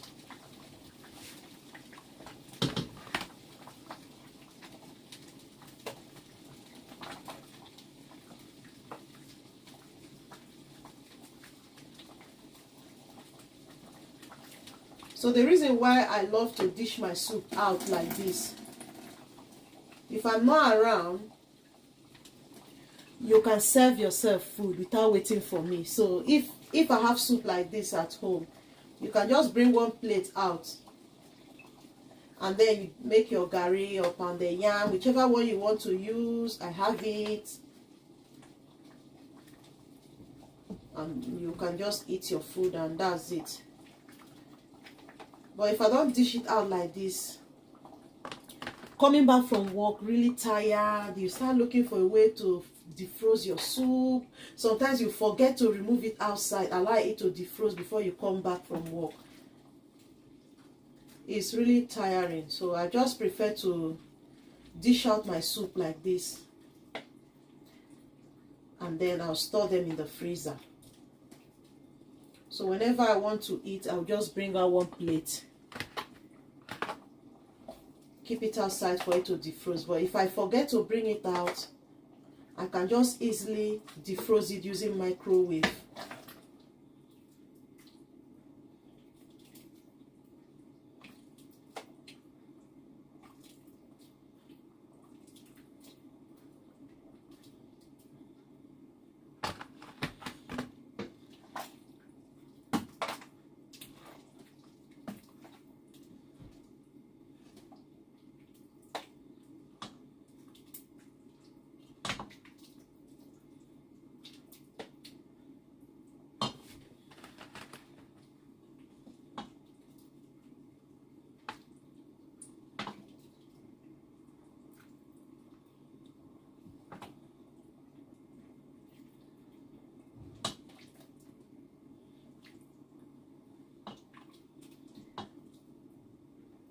So for the leftover soup, I'm going to transfer it into the bowl, and then I'll store them all in the freezer. Let me get the bowl.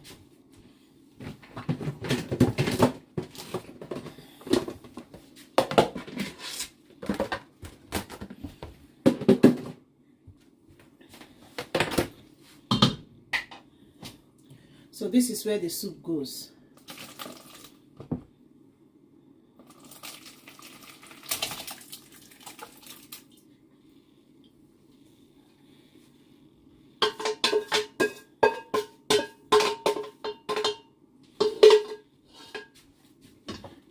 So this is done now. I'm just going to take them out of the kitchen, keep them aside, allow it to cool.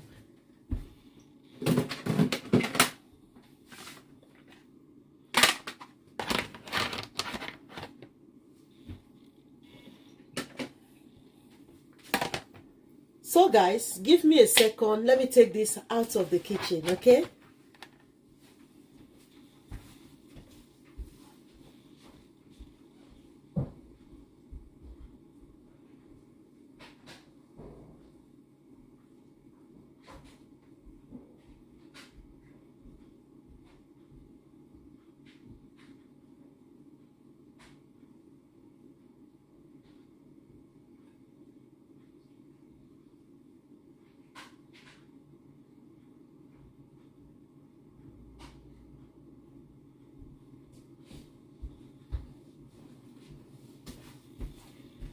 So for this one as well, I'm going to take this out of the kitchen as well.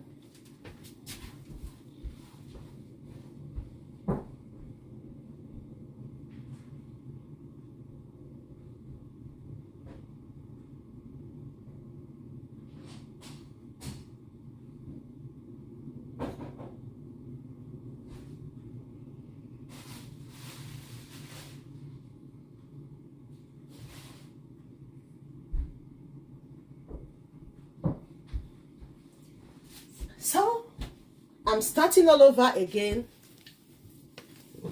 This time around, I'm going to be making beans and potato porridge and vegetable stew. Have you tried vegetable stew before? Oh my goodness, try it.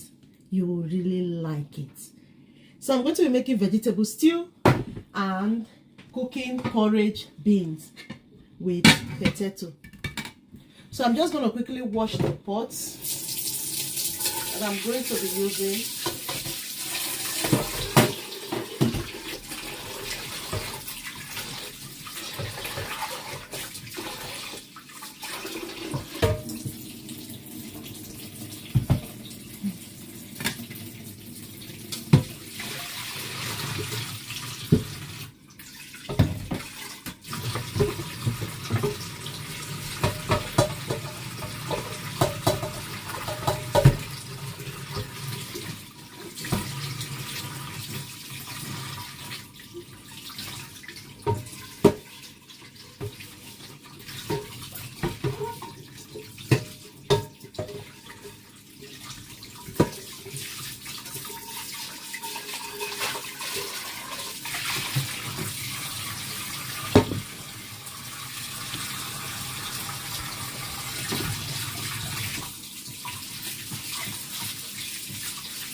So I just really want to tidy up the kitchen before. This camera is not turning anymore.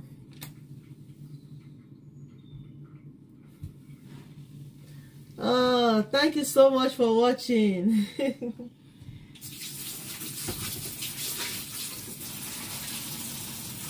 I just want to tidy up the kitchen before I begin to start cooking.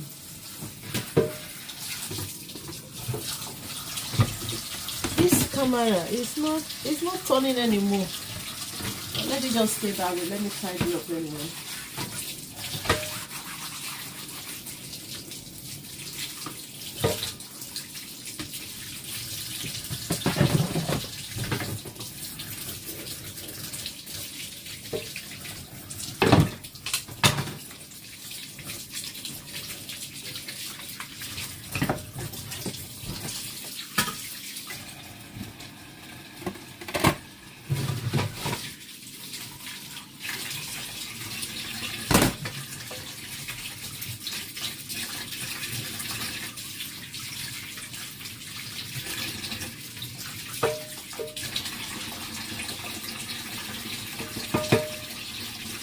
I don't like using this spoon to stir food because I find it difficult to wash it. You can see the holes, there's food all over it, and I can't use my sponge to take it out. I'm just going to use this brush to see if I can get the food out of it.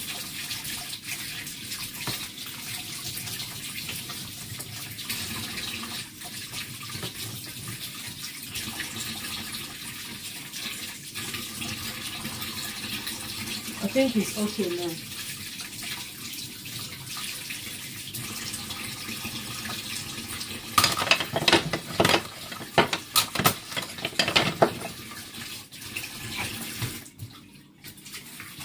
So now tell me, do you find it difficult to try new things? Like there's something in your mind you want to start doing. I think someone just knocked on the door. Let me check what is that.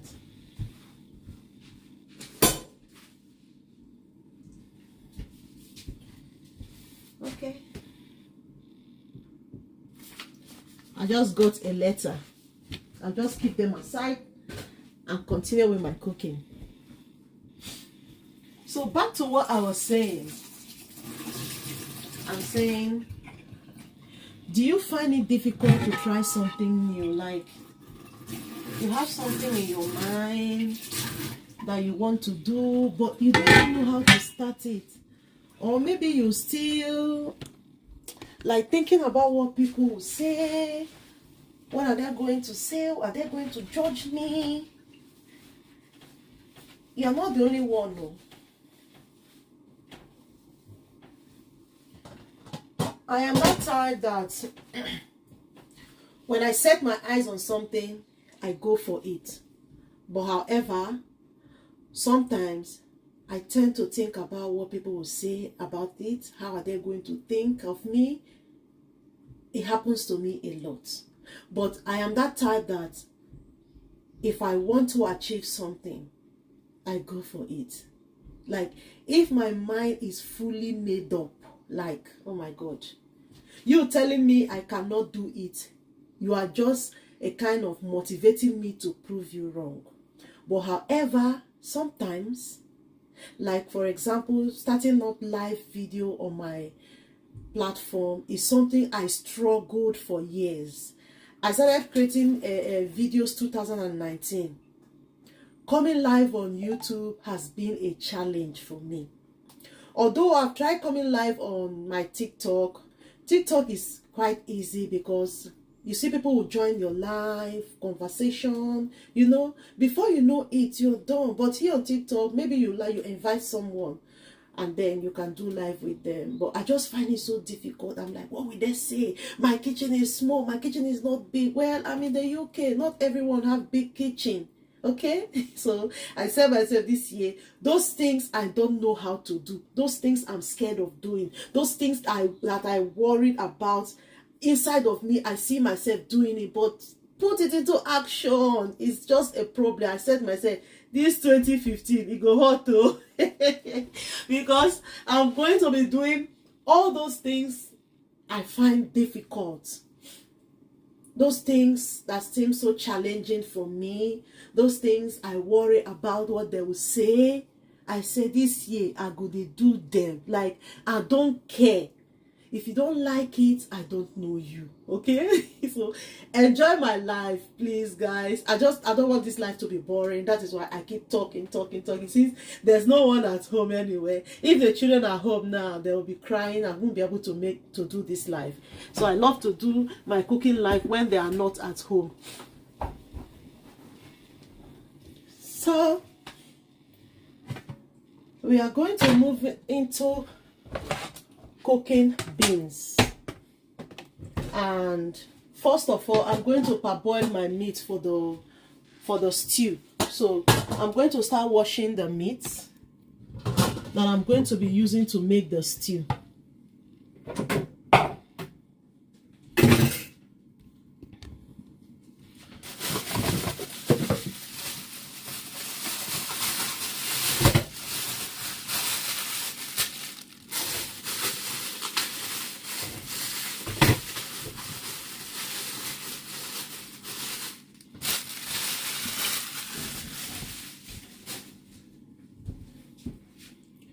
How do you wash your meat? Do you use salt to wash your meat, or do you use lemon to wash your meat? How do you do it? Sometimes I use salt, sometimes I use lemon, and sometimes I just wash it like that. After I will still cook the meat. Have you?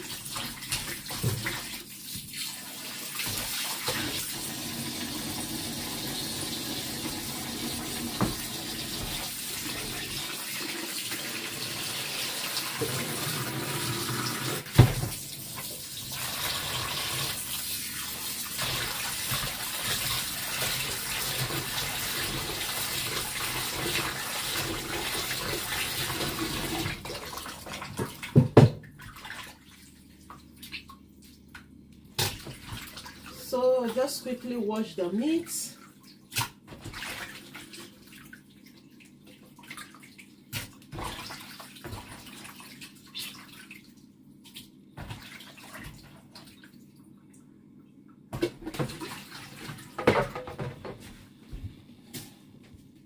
So next I'm going to be adding salt on it. I want this camera to move with me. I don't want to be turning it. Hey, move with me. Why are you doing me like this today?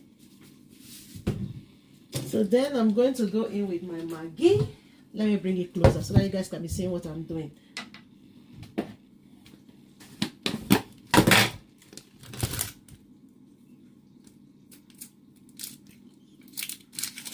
So I'll be adding Maggi on the pot. I will go in with my everyday seasoning. I'll be adding nutmeg,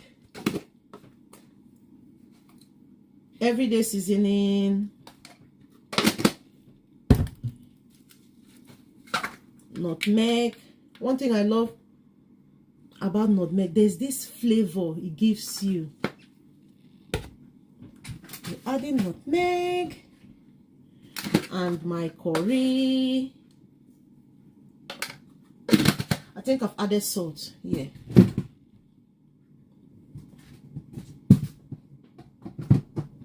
So I'll keep this away because of the space I have is not that much. So I don't want to cover everywhere. So then I'm just going to give it a little bit of stir. I'm forgetting onions. I'm going to go in with the onions.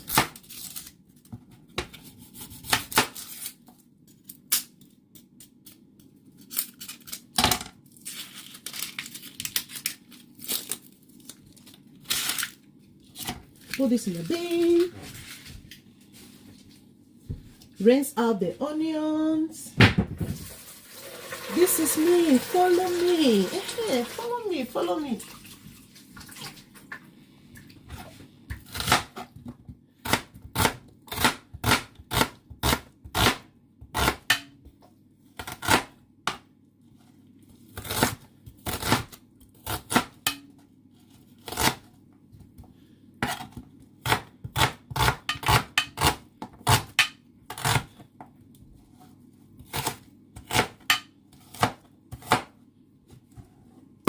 So it's going to go into the pot, and then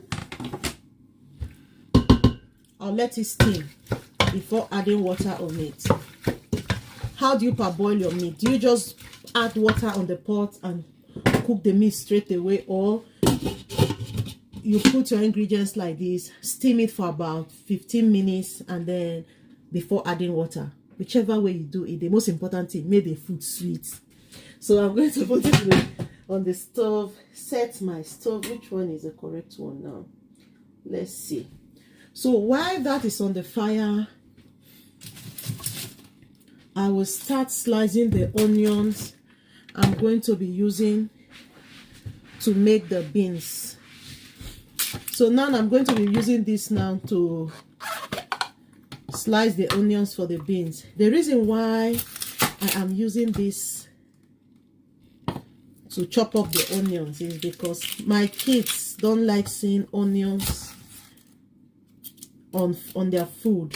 So they love eating porridge beans. So whenever I'm making porridge beans, I'm making stew, even soup sometimes, just as I forgot. When I made the soup, I forgot I would have used this to slice the onions. So when they are eating now, you see them picking up the onions and taking it aside because they don't like onions.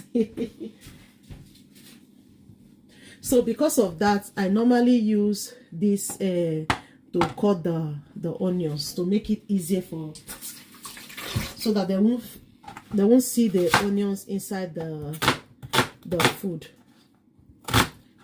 So I just put them inside of here.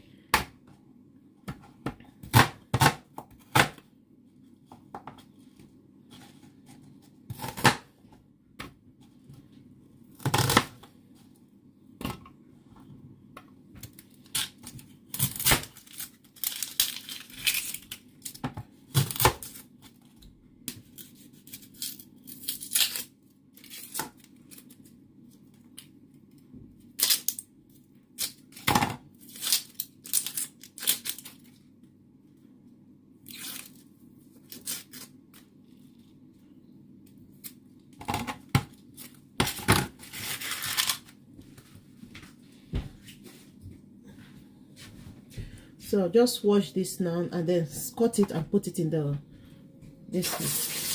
Move with me.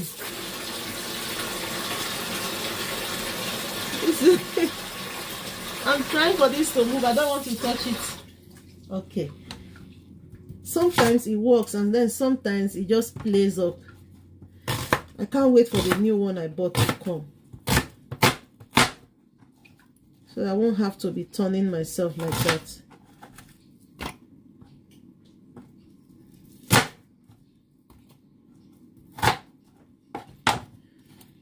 So next I'm just going to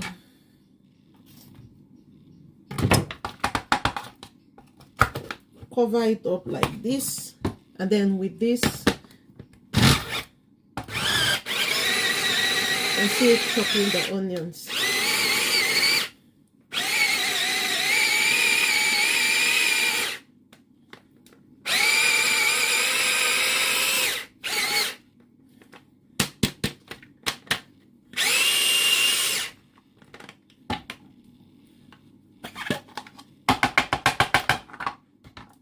I'll still chop it again.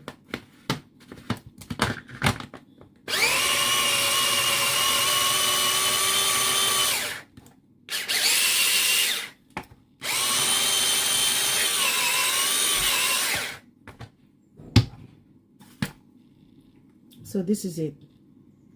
So I'll keep it aside. And then I'm going to be bringing out the beans. I don't know if you can see the pressure cooker.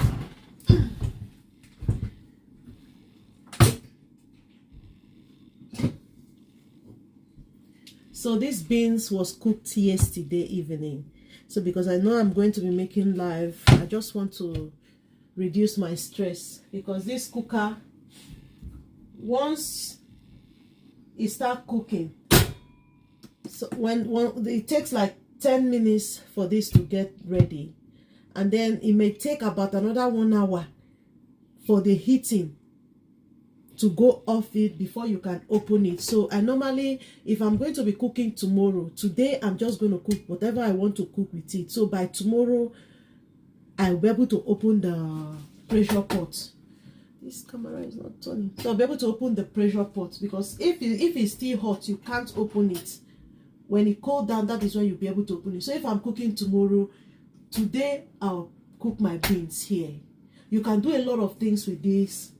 You can preheat, you can steam, you can do slow cook, you can do sauce, you can do yogurt, you can bake, you can, a lot of things, air fryer, roast, grill, name it. This is mini oven.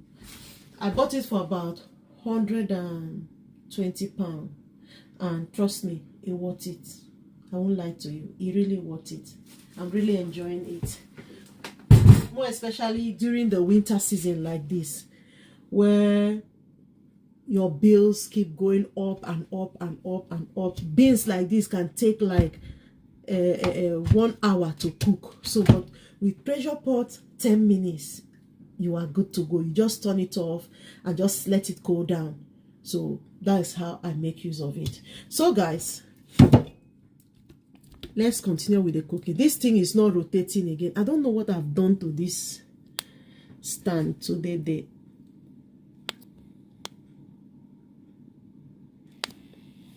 So I'm just going to start putting oil on the pot so that I can start cooking. You see, I turned the wrong stove on.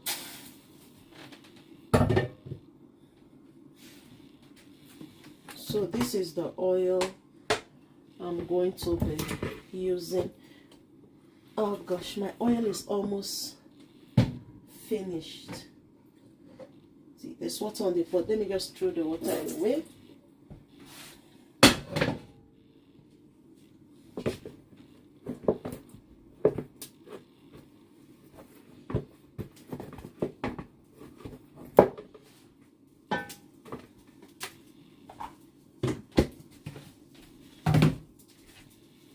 So next I'm going to be adding sunflower oil. I don't know, whenever I'm cooking this, I always add sunflower oil on it.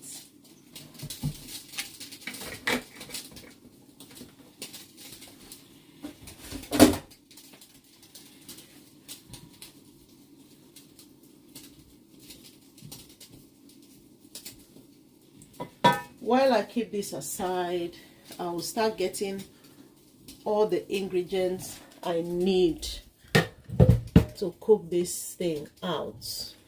So I'll just put this here, and then I'm going to be getting the pepper, the Maggi,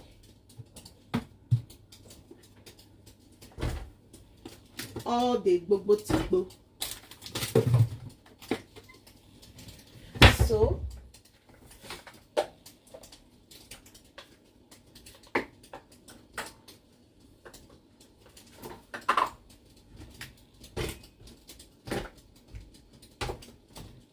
So while this is aside now, I will start peeling off the potato. So the African potato, I bought this for 12 pounds. This quantity you are seeing now, and I bought it for 12 pounds. So I'm going to be using part of it to cook, while the other one, I'll just peel it and store it in the freezer. My kids love to eat it, fry it, and then eat it with sauce. So while we are waiting for the oil to get heated, I think I should start peeling off the potato, because no time to waste on this. It's past 11 already. Before he knows it, it's 3 o'clock.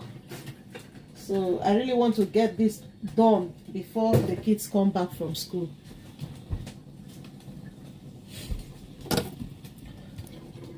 So I'm going to start peeling off the potato. While the leftover one, I'll peel it off and store them in the freezer.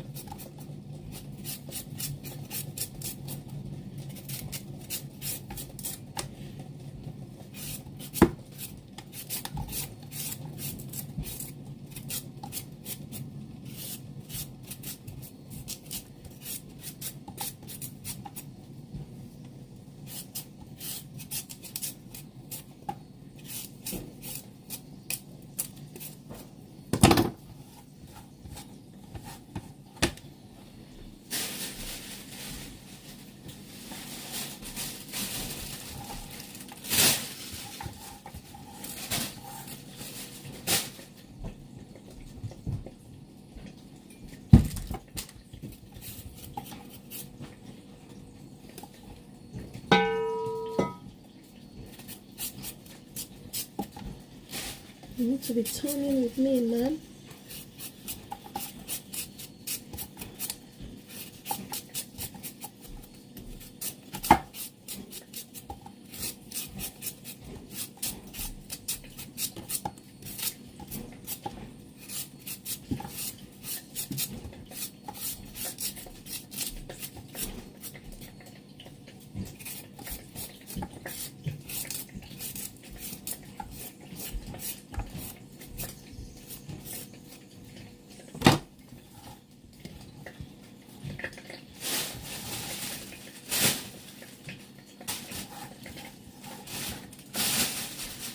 So let me quickly peel the last one.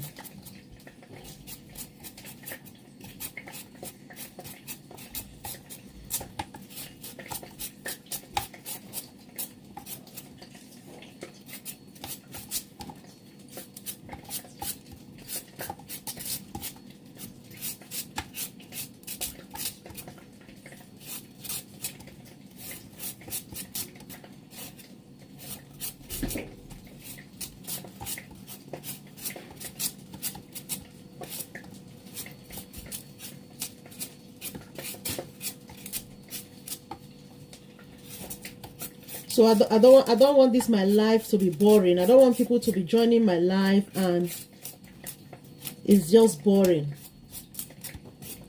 One of the things I don't like to do, I love to cook. I can spend the whole day in the kitchen cooking, like me alone without anyone assisting me.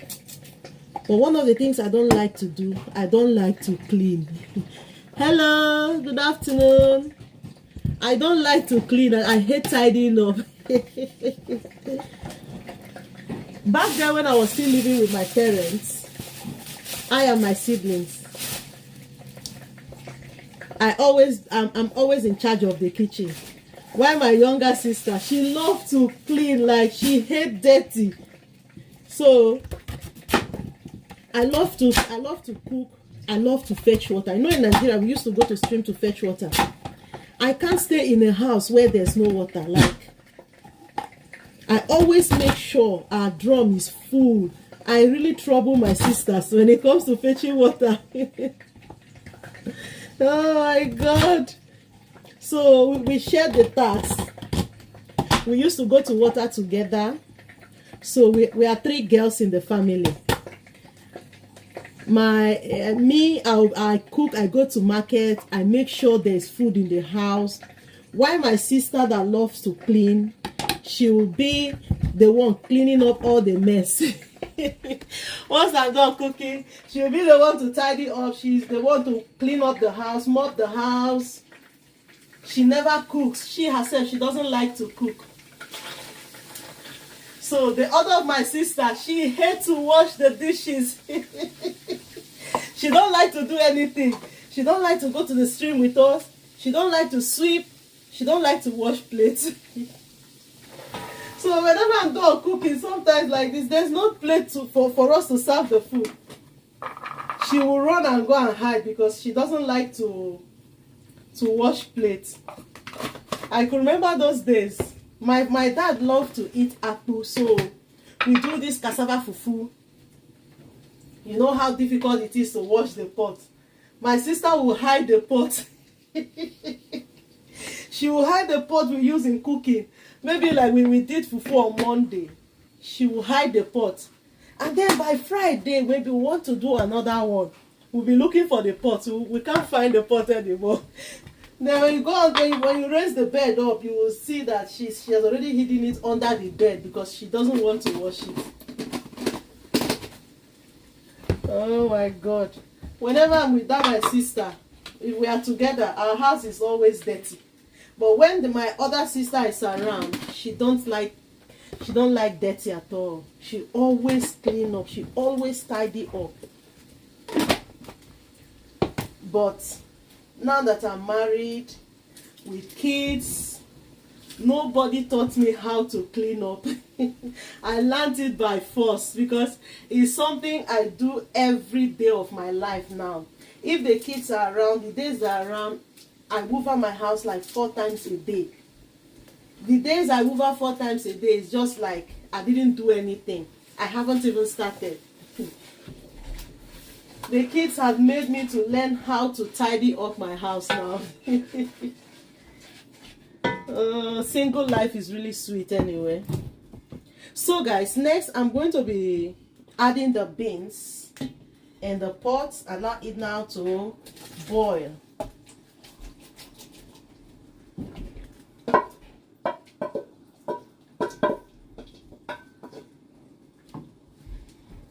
So while I continue to chop up this, the potato I'm going to be using to cook the beans. Where did I keep my cover? Okay, I found it now.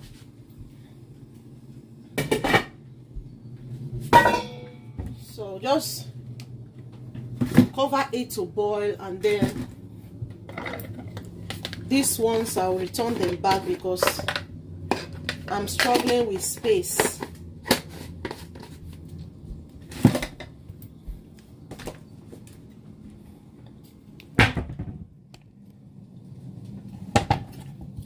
Another thing I don't like, I don't joke with my emotions, my feelings. I don't like anything coming, anything that will hurt me, because sometimes I don't know how to control myself when I'm angry. Growing up as a young girl, any little thing, you know, I start shouting, quarreling. Now that I'm a mom, I don't want my kids to have that kind of behavior, because the kids spend most of their time with me than their dad. So I always try my best to control my emotions, to control my feelings.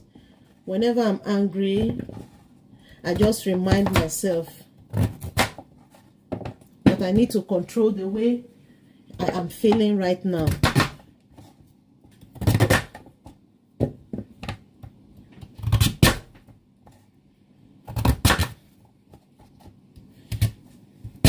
Oops. So I'm just going to wash this up and then put them in the pot as well. My stand is no longer rotating.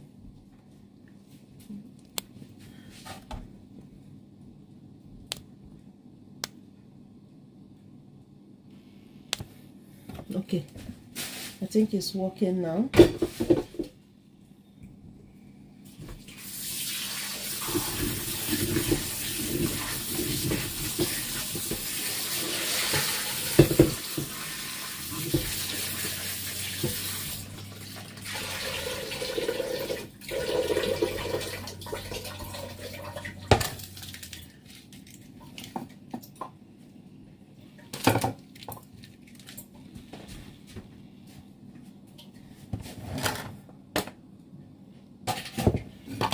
Trying to make space where I can stand the camera.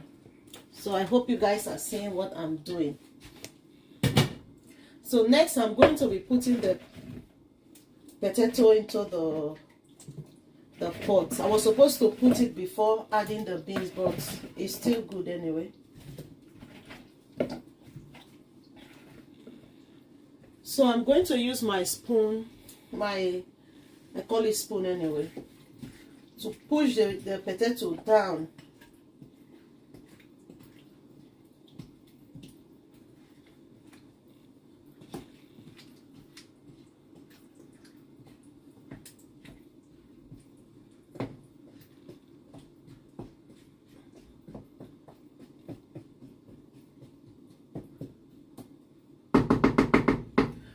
Then I'll cover it.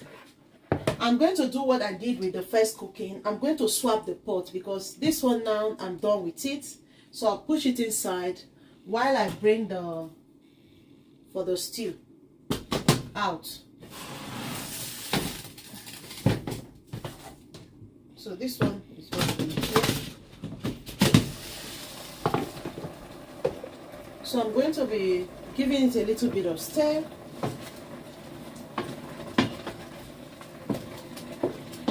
Then I'll go in with water. I'm going to be adding water on it.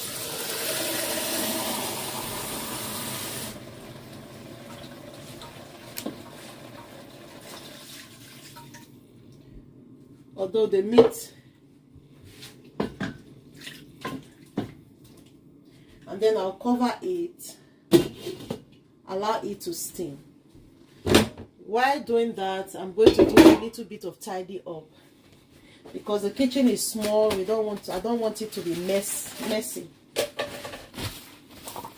I'll try to tidy up everywhere.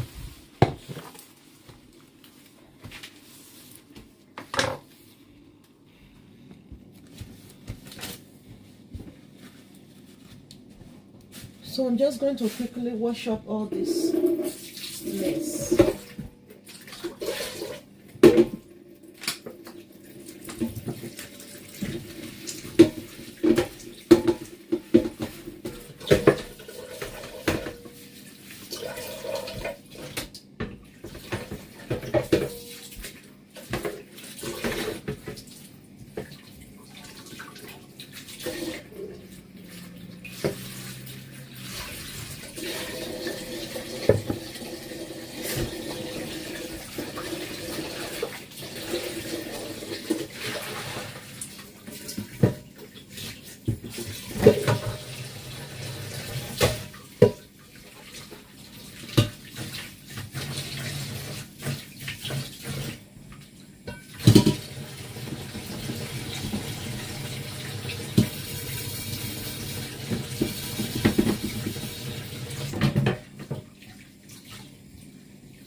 Oh, I'm just going to leave this, put this pressure cooking aside.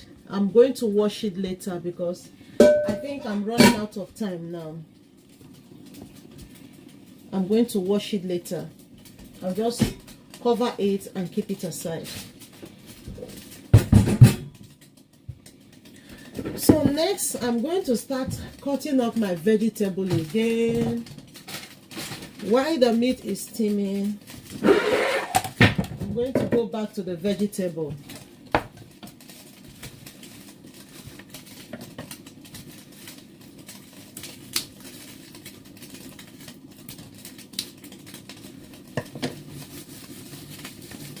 So there's this video I watched on Facebook, and this guy engaged his girlfriend. Like, I don't understand where our culture is going, you know. How can you engage a girl you don't even know her parents? Your parents don't even know the girl, and then you've already engaged the girl, that you want to marry the girl without the knowledge of your parents or the knowledge of the girl's parents. Like, I don't get it, you know. As a girl, as a lady that I am, as a woman, I don't value engagement ring. I cannot be in a relationship with you and you are not ready to settle down yet. You are not ready to get married. I accept engagement ring from you. I can still be in the relationship with you, but I will not take engagement ring from you. Like closing my shop. I know I don't get it. Girls of this generation, they prefer engagement ring to wedding ring. If you want to get married to me, go straight to the point and marry me. Don't give me engagement ring. I don't value it. So the sister of the boy was like asking the boy, This girl now that you are showing to me now, our father, our father knows the girl. He said, no, I haven't introduced the girl to daddy yet. And the sister was like, and then you've engaged her. Do you know the girl parents? The guy said, no, I don't know the girl parent. And then you engage somebody's daughter without even letting the father know that you want to marry their daughter. To me, it's kind of crazy to me. As a girl, as a woman, I will not accept engagement ring from a man I don't know his family.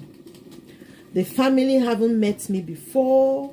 They haven't accepted me dating their son. I will not take engagement ring from you.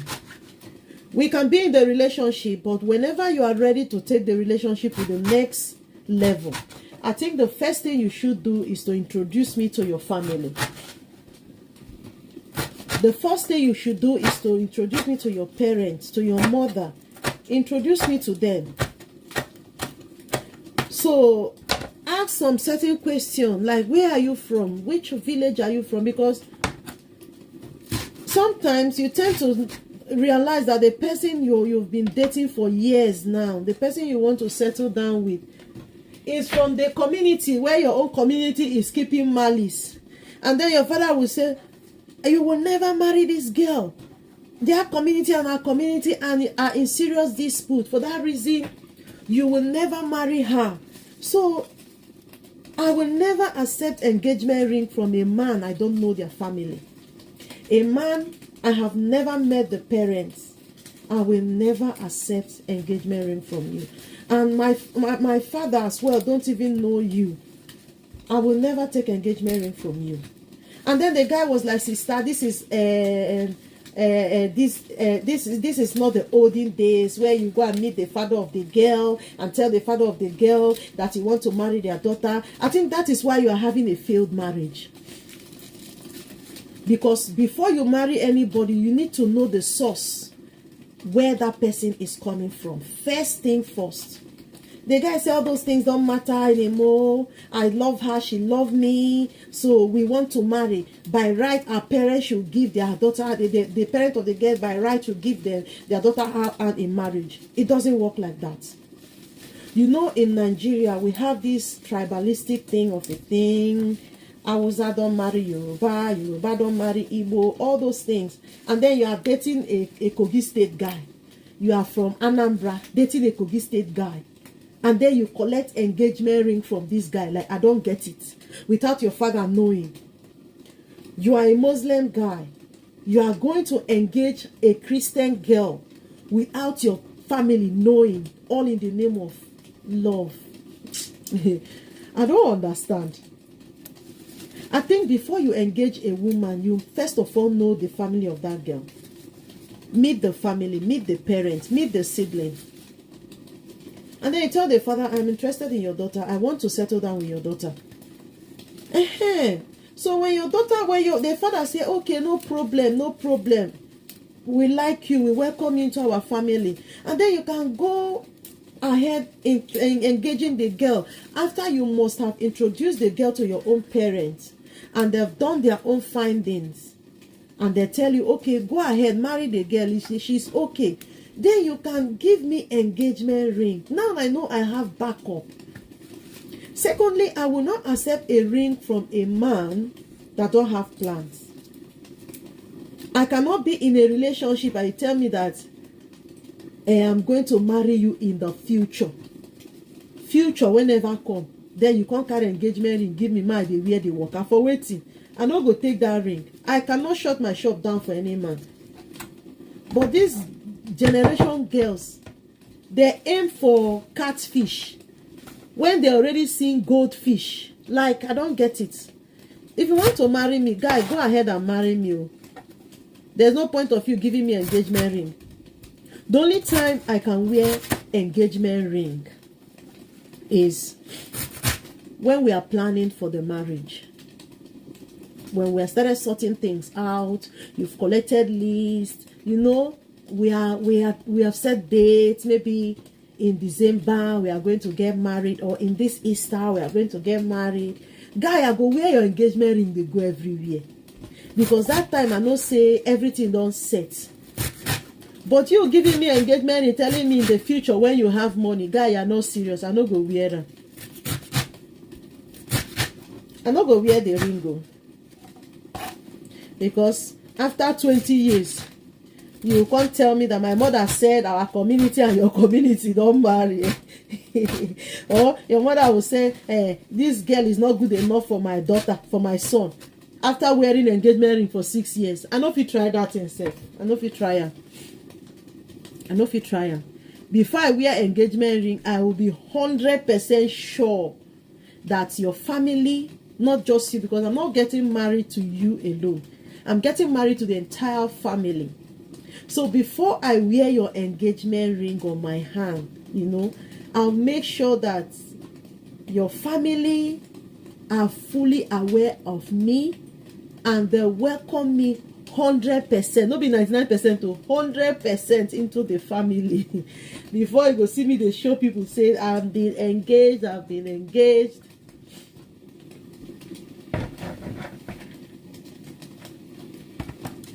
So once I'm done with the vegetable, I'm just going to put this in the bin and then soak the vegetable in the water, go back to the meat, put them in the air fryer and grill it.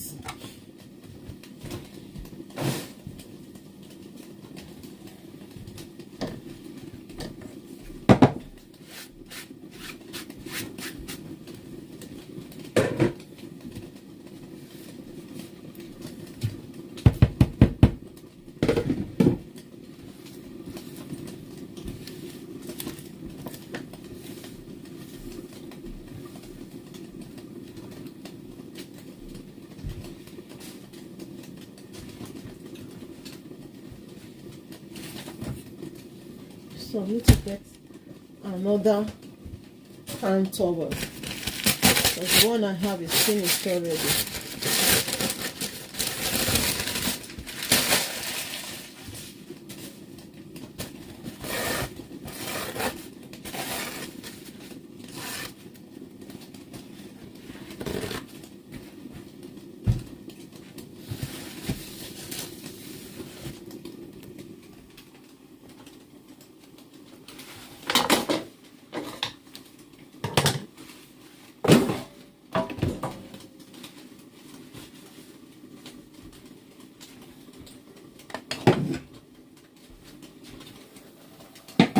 So I'm going to take off the meat from the pot and put them in the air fryer.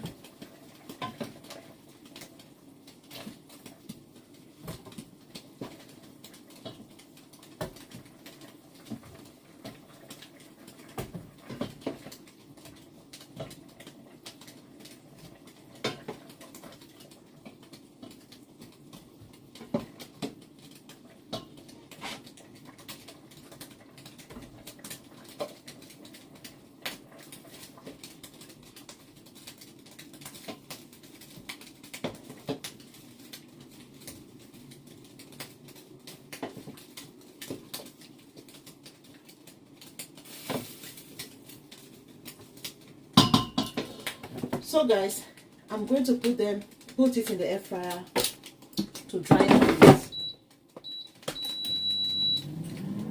So then I'm going to be transferring this sauce into the bowl because we are going to be making use of the pot. So I'm just going to raise the pot a little bit.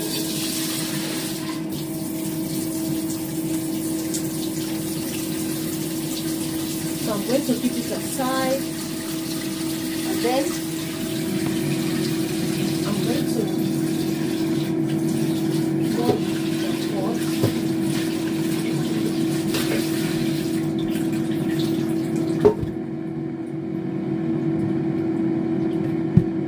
So next I have my tomatoes that I'm going to be making use of.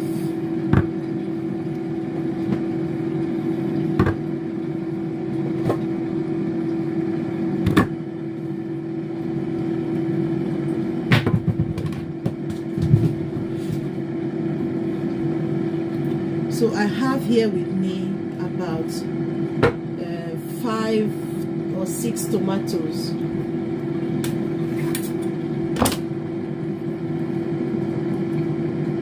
So I'm just going to open them and pour them into the pot.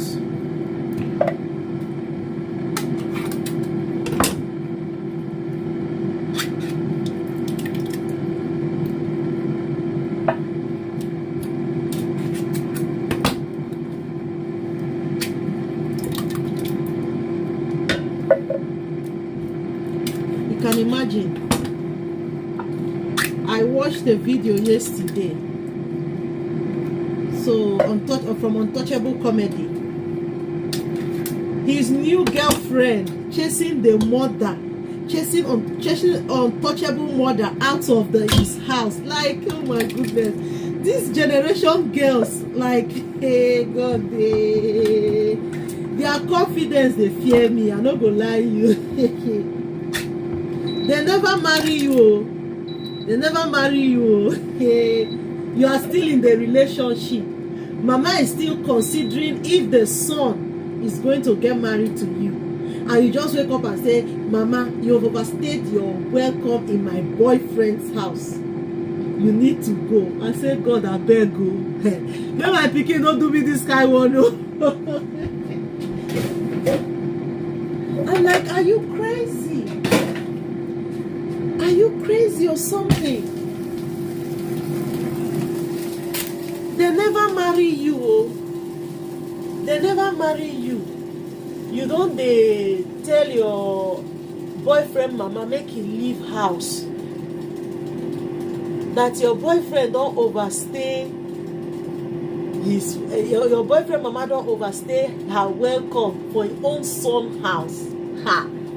Wow. The kind of confidence when these girls of this generation they get self, and they ask myself, where did they get this kind of confidence from? Back in those days, I could remember when I visited my husband's family for the first time. You know, I was doing my best, you know, to be that girl they will recommend for their son. And then today, somebody is chasing mother-in-law to be out of the son's house. Like, who does that? This was really, really funny yesterday. When I was watching the video, I was just laughing. I said, my goodness, this can't be happening. They never marry you. You don't get chase Mama out of the house. Then if Untouchable get married to you, which means his mother will never visit him anymore. She will remain in the village. In fact, you don't know men, their first love is their mother. If you want to see how your boyfriend or your husband will react, just attack the mother. Talk to the mother anyhow. They will forget they told you they love you past I love you past my mother. Men, their first love is their mother. They don't joke with their mother. No matter what you do, no matter how your husband loves you, never you cross the line. When it comes to do with their mother, stand clear.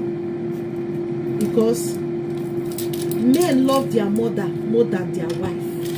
No matter what your husband told you, I love you, you are this to me, you are that to me, the love he has for the mother is uncomparable love. So when you are treating your mother-in-law badly, or you are still in a relationship, you started attacking your boyfriend mother, do you think he's going to find it he's going to be happy with you? Do you think he's going to clap for you?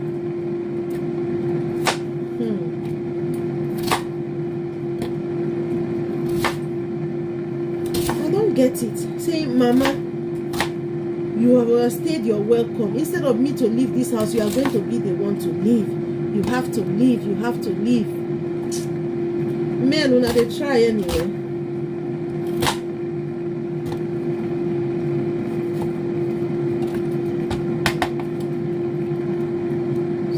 I'm going to chop up this one as well.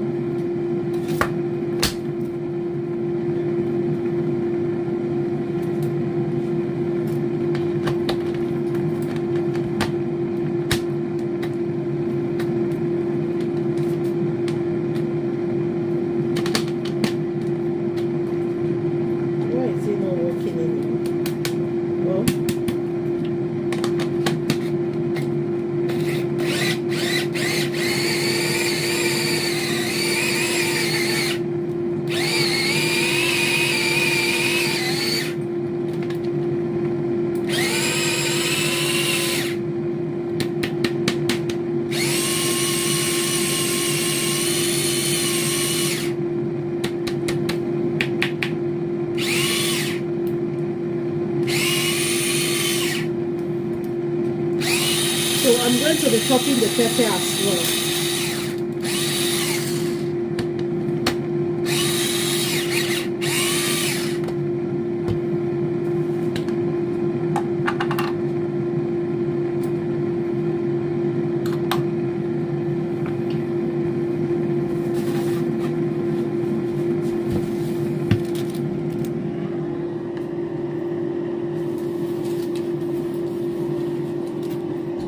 This cooking is getting more interested. This is 12 o'clock.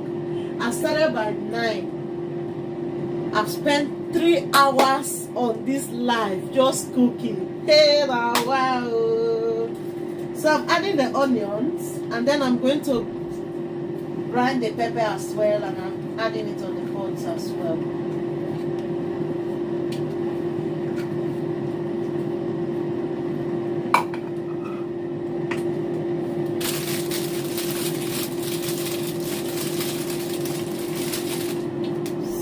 To wash the pepper.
Scared of this pepper. It's really peppery. Maybe I'll add one again on it.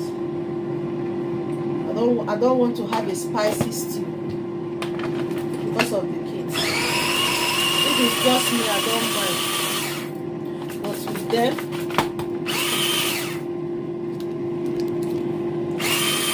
sometimes you just have to consider them.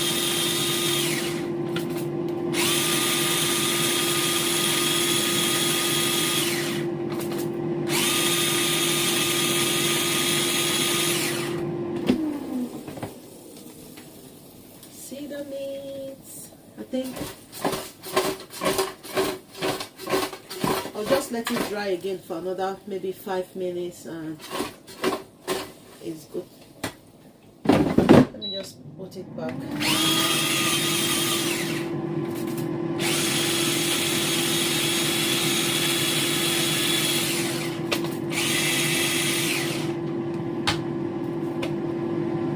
think the pepper is okay.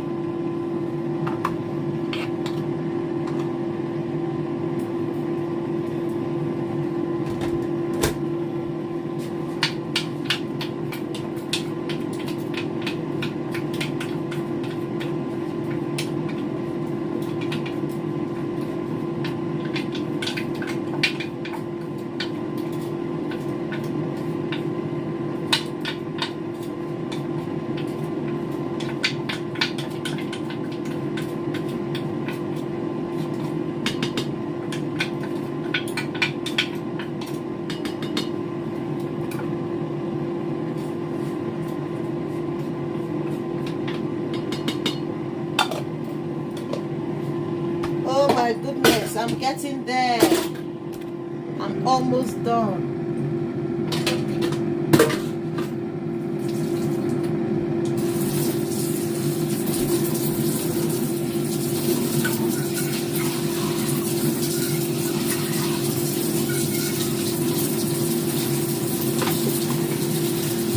So I'll just quickly tidy up.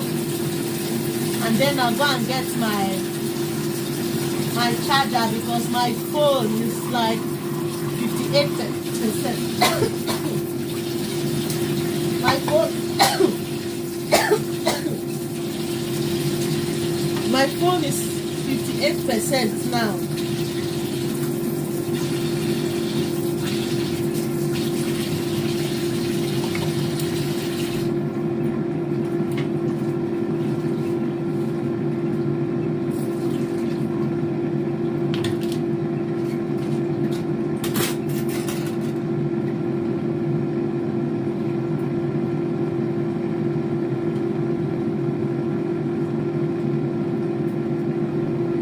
So guys, give me a second. I'm just going to quickly go and get my charger because we don't want this live to just turn, to just turn off like that. Okay, give me a second.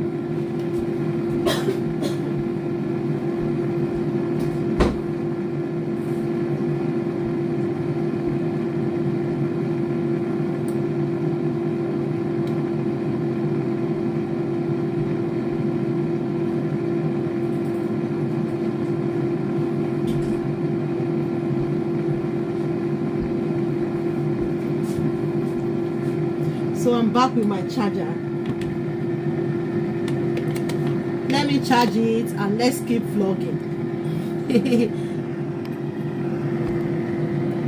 Let me raise the phone. I don't know how I'm going to just raise it up like this. Yes, it's now charging. So we are going to manage it the way we've seen it. I don't know if it can. Okay, it's still rotating. It didn't affect it.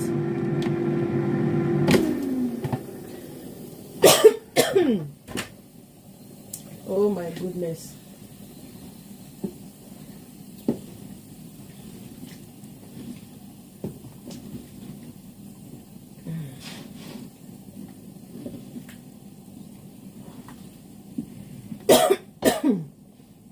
Oh my god.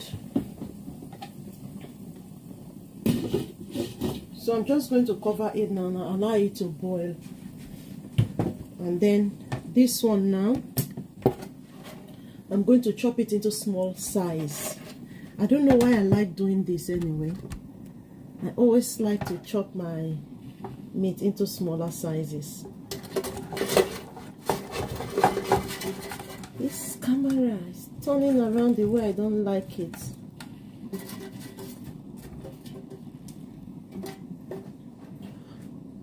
So I will just put this aside and then I'll look for something I'm going to be using to chop the meat.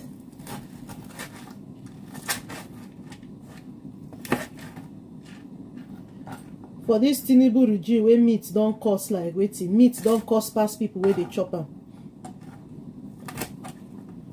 So this is my new trend. Instead of me to give somebody one piece of meat, I'll rather chop it into smaller sizes. So when I dish the food, you have a lot of meat, tiny meats to enjoy.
So guys, I am done cutting the meat. See, I've gotten more meat because I cut it into smaller sizes.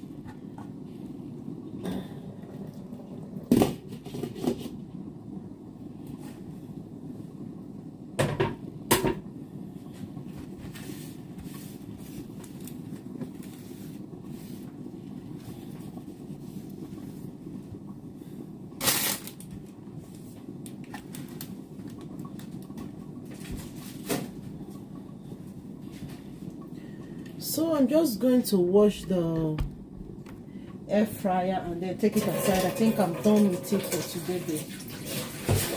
I'm not going to use it anymore.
So the air fryer, I'm going to take it out so that I can have space.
So tell me, what food do you...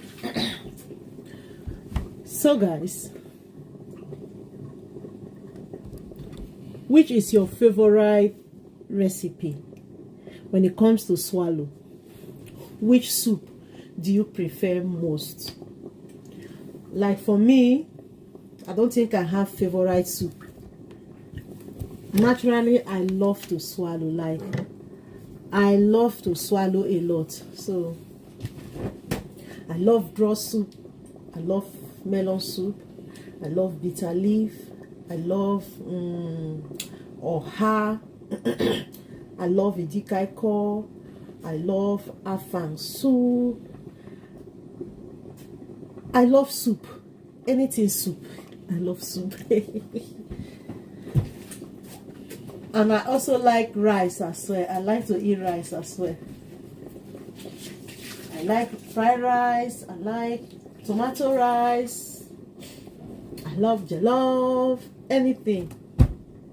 Now when it comes to my African food, I don't select. If it's African food, anything that gets to do with African recipe, I don't select at all. I love it. So guys, I'm going to be checking the, I don't know if you can see the pots. I'm going to be checking the beans. Let me keep the camera this way so that it can capture me. This way, this way. This thing is just playing up. I want you guys to see what I'm doing. So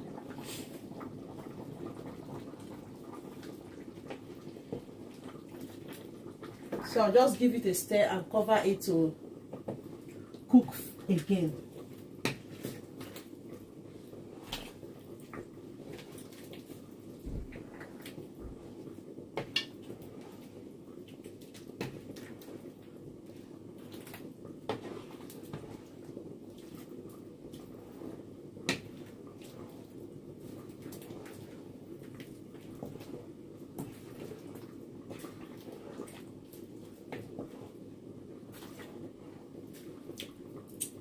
So I'm just going to cover it and allow it to steam, to boil again.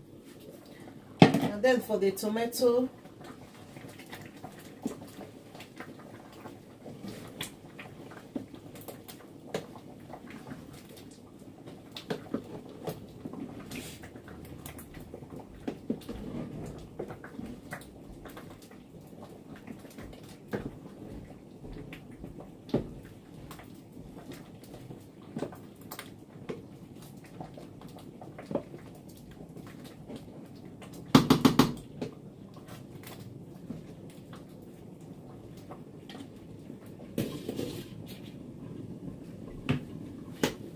so while I'm cooking, while I allow it to boil, I'll just keep tidying up my little space. I call it my little space. Let me tidy it up.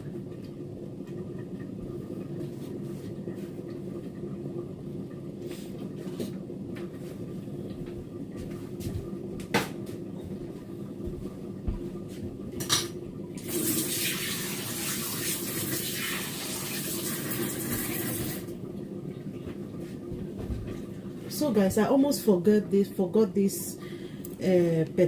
the leftover potato. So I'm just going to quickly peel it off, and then I'll put it in my storage bag, and then I'll store it in the freezer, because if you leave this outside for days, it will spoil. So I'll peel it off, wash it, slice it into potato chips shape, or any shape at all I like, and then I'll put them in the freezer.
back in those days in Nigeria, we don't used to plant potato. You can just enter the forest and see it growing. You dig it. But I don't know about now if they have started planting it, because when I was growing up with my parents, I could remember digging potato in our back garden, in our backyard. I mean to say, even when we go to stream to fetch water in the forest, you will see potato growing there. You just dig it out. So I don't know how it is now anyway, because it's been long I went there.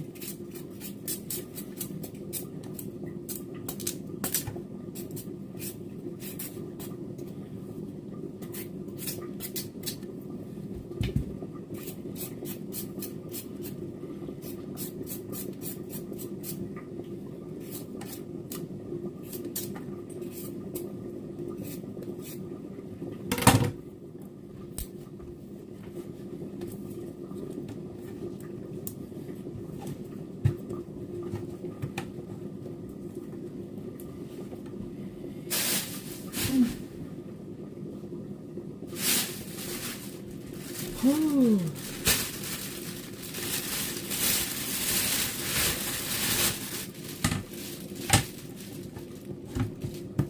I can't stay in a house where there's no water, there's no food. Whenever there's no food in the house like this, I don't like it. Food and water, I don't like it.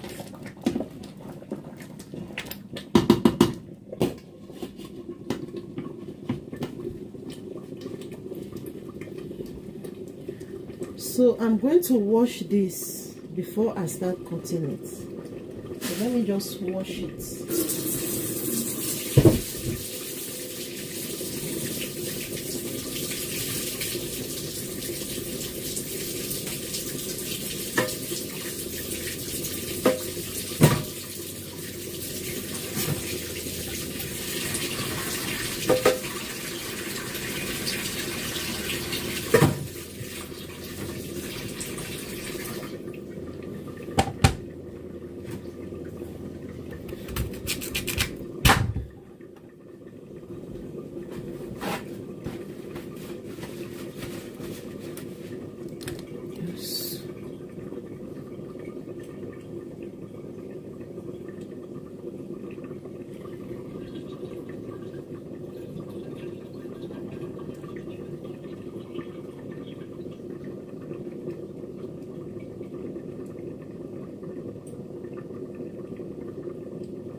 So guys, I'm just going to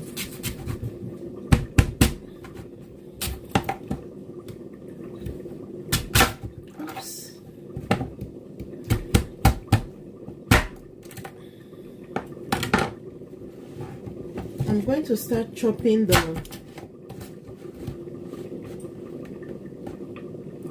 potato.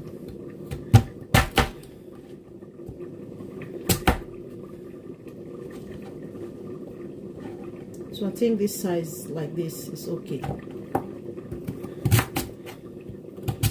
While I wait for the tomato to dry, let me just do something else.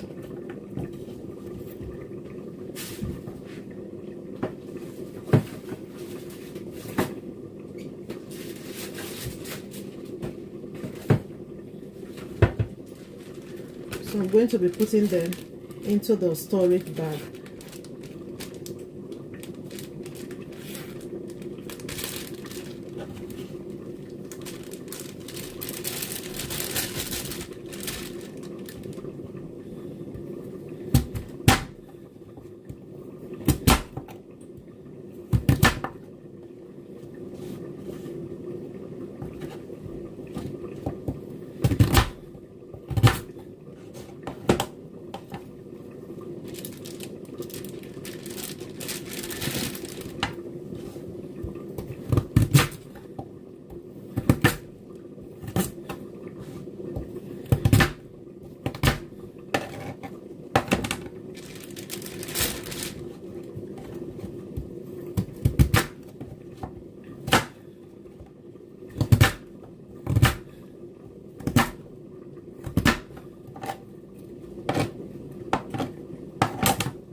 So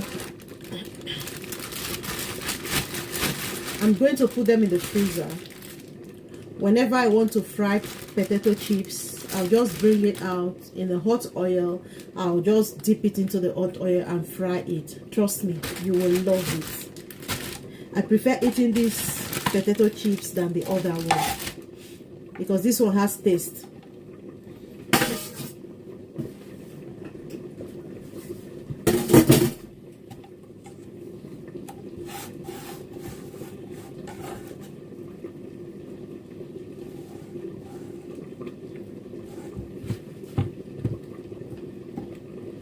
So I'm just going to put this in the bin while I check my stew.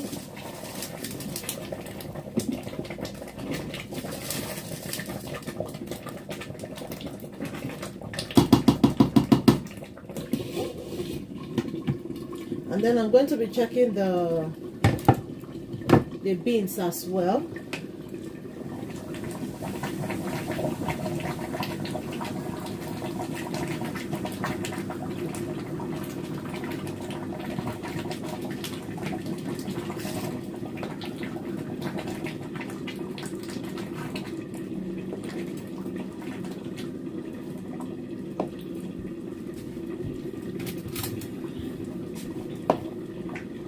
So I just need to check so you can see that the potato is soft.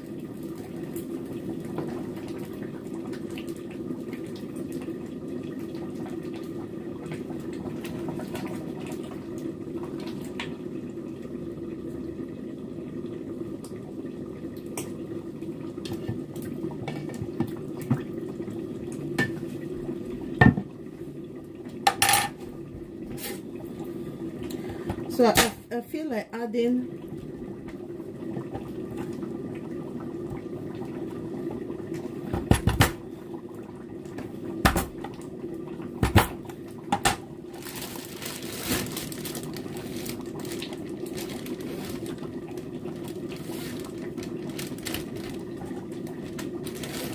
so this one goes into the freezer. I'll come back. Give me 2 minutes, 2 seconds. I'll come back, not 2 minutes.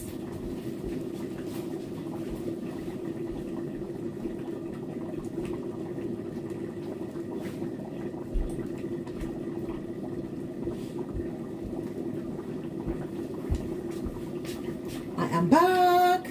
I'll cover the pot, allow it to boil again. I want the potato to be a little bit softer, and then I'm done with the porridge beans.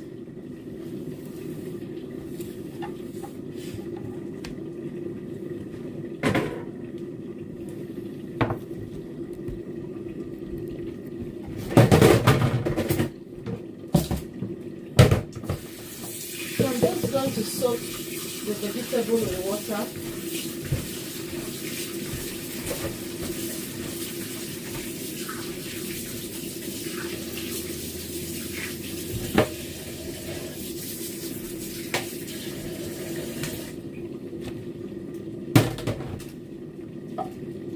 So I'm going to start adding oil on the stew.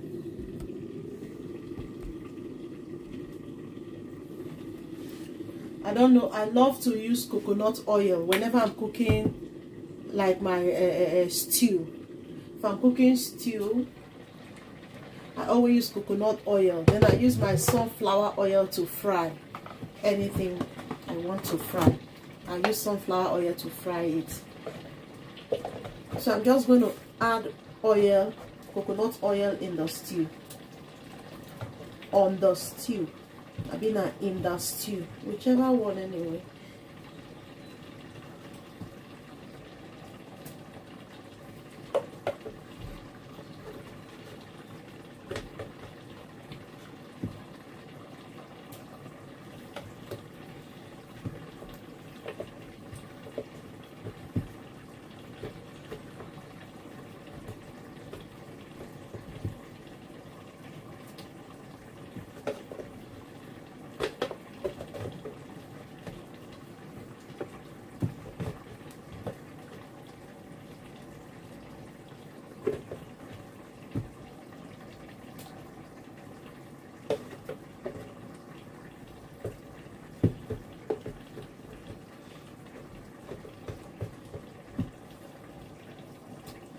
I think this is okay.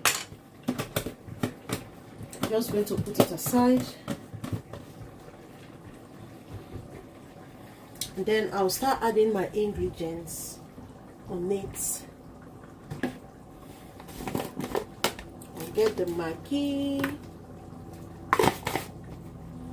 I'll get my crayfish. I already added pepper, so we don't need pepper again on this.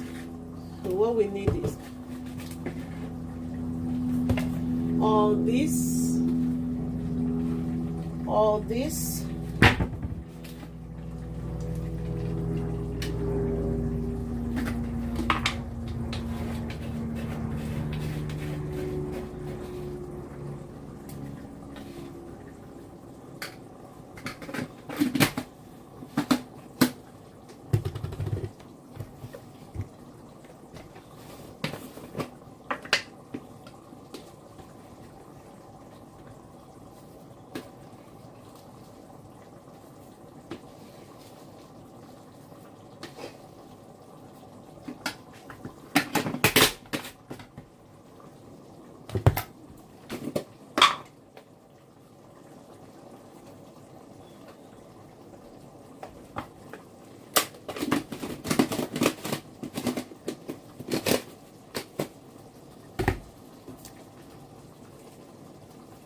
So this is where I'm going to be dishing all the beans. I'm going to put them in the plastic bowl, allow it to cool down, and then I'm going to store it in the fridge.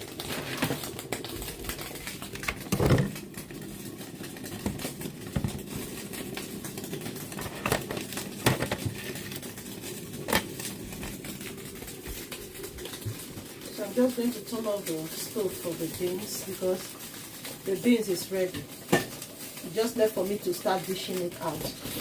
And then for the sauce, for the stew, I'm going to go in with the meat water into the pot and then give it a stir.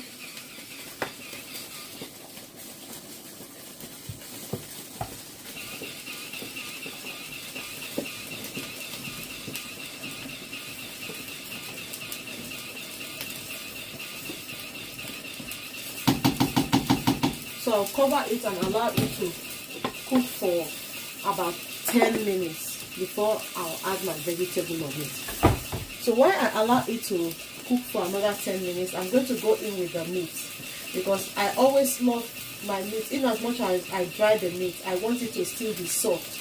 So I always add it back on the pot for it to cook.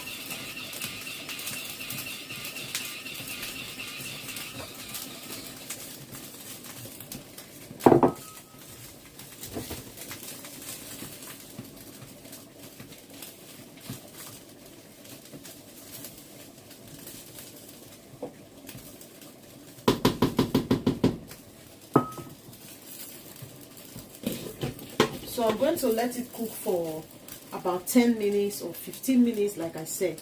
So once it starts boiling, and then I'll add my vegetable on it.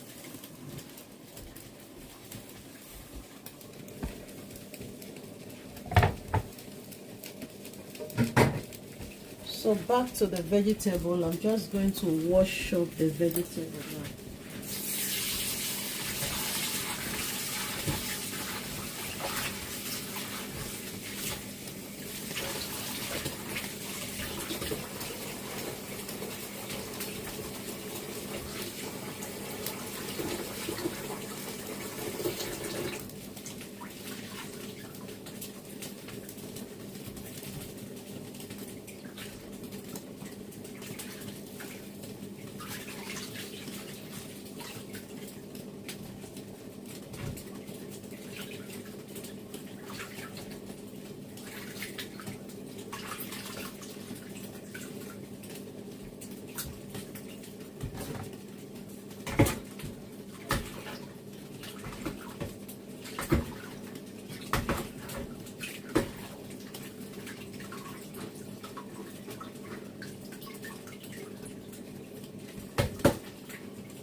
So guys, I'm going to be checking the stew. So I think I still need to allow it to boil more. So while I continue to tidy up, getting ready to transfer the beans.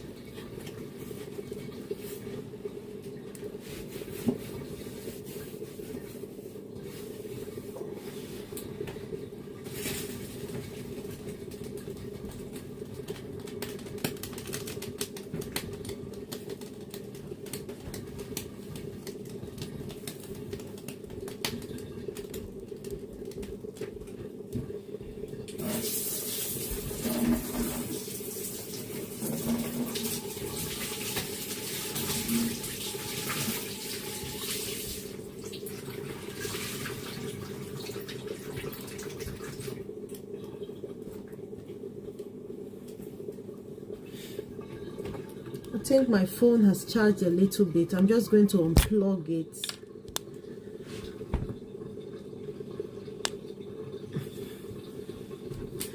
So now I think I am ready to start dishing out the beans.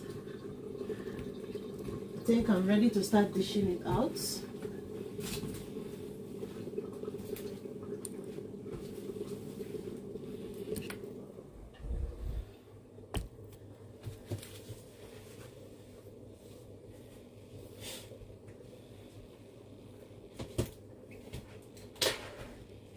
Let me take my charger out because I don't want it to get burnt. I don't like charging my phone in the kitchen.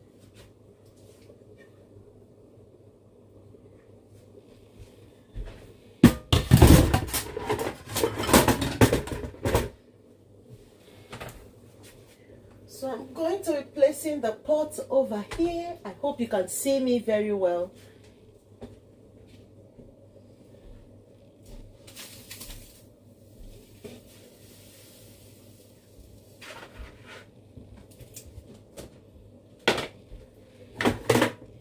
So now I'm going to start dishing out the beans into my bowl.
So I'm just going to take this out. I think taking them out is better for me, because I don't have all the space.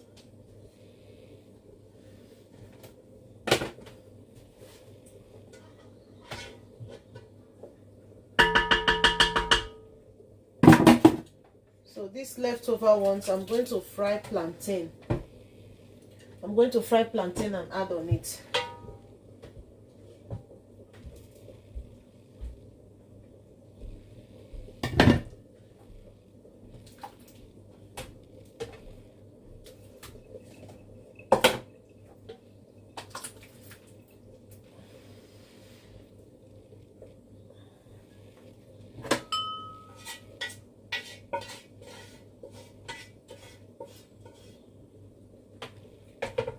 Another one down, one left to go. Yay! I'm getting there. Look at the time. It's almost 1 o'clock. Oh my goodness. I hope I'm going to finish this thing before I go to get the kids from school. So I'm just going to take this out because of the space. Like I said, I'll take this out and keep them where it's going to cool down before I transfer them into the freezer.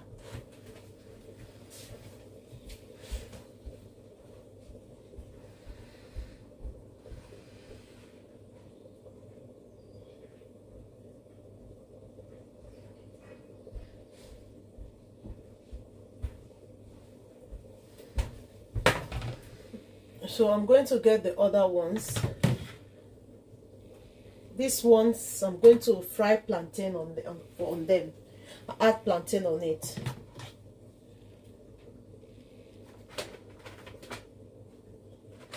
Okay. Let me go and drop this one again.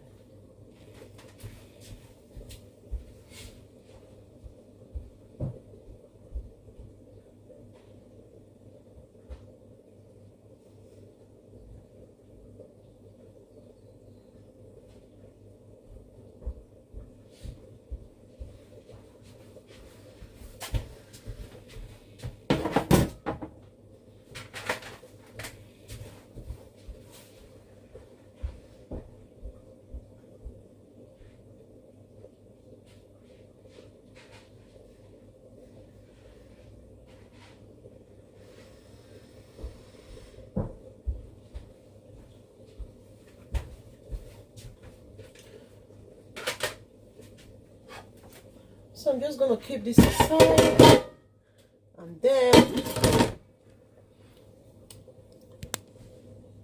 I think this thing is dead. It needs to be charged.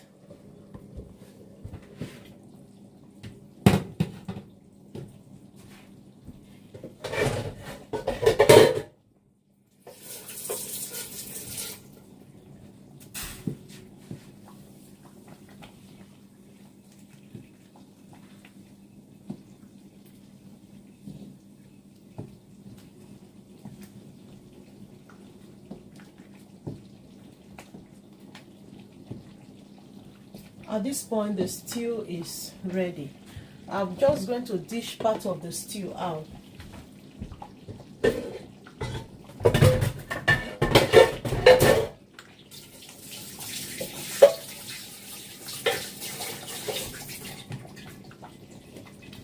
So before I add the vegetable, I'm going to dish part of the stew out because my kids don't like to eat vegetable. So I'm going to be dishing part of the stew out for them.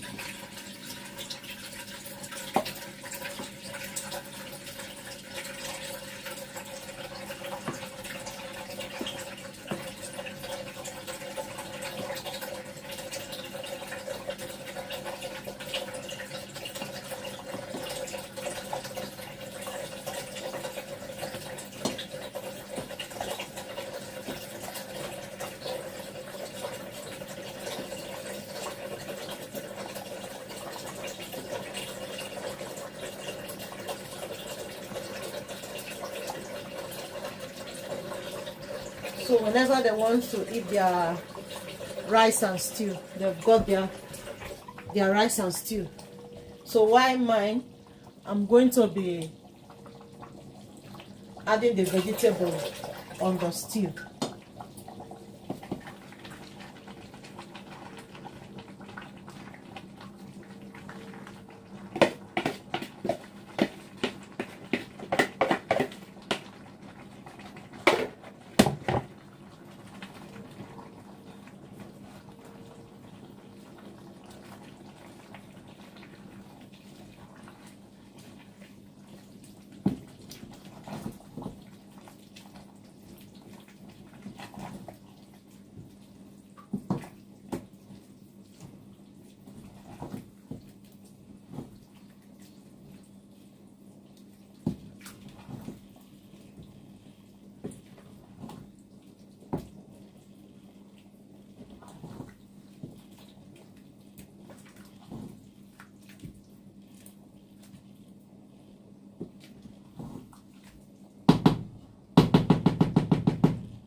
So this, I'm going to let it steam for another 5 minutes. Then I'm done with the cooking. Now it's time for me to start tidying up. Although I've been tidying up ever since I've been cooking. So I'm just going to take this aside and then come back to meet you guys.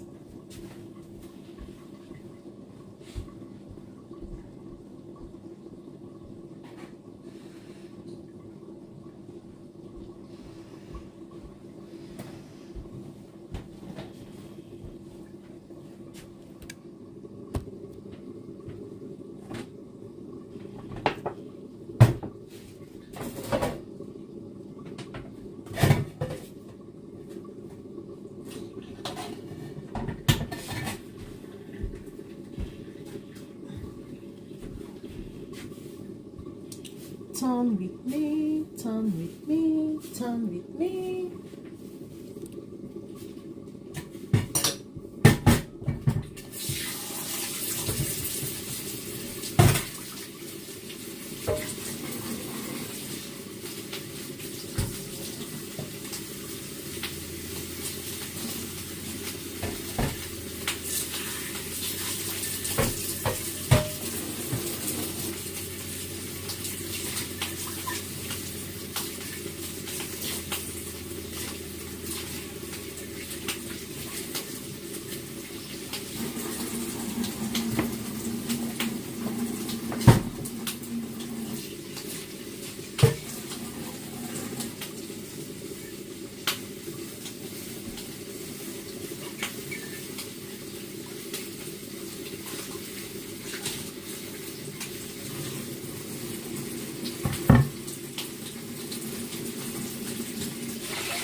So guys, the stew is ready. I'm done for today. So I'm still just going to dish the stew aside again.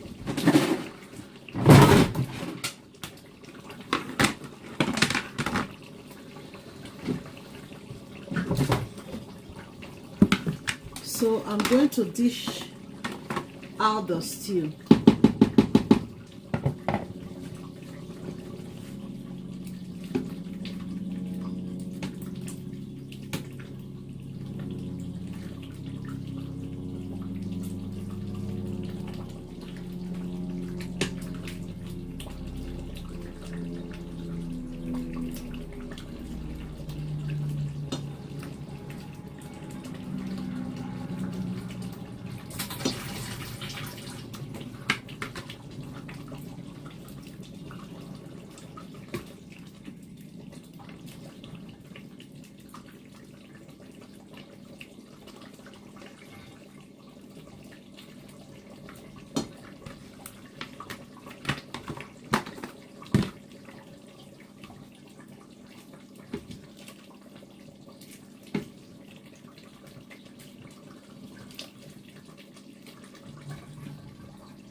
So guys, I've come to the end of today live cooking. Thank you so much for joining my live. Thank you for the comments. Thank you for watching. Thank you so much. I really appreciate, and I hope you do come to watch me more cook. Thank you so much for those beautiful comments. I see your comment. Thank you so much. See you guys on my next live cooking. Bye.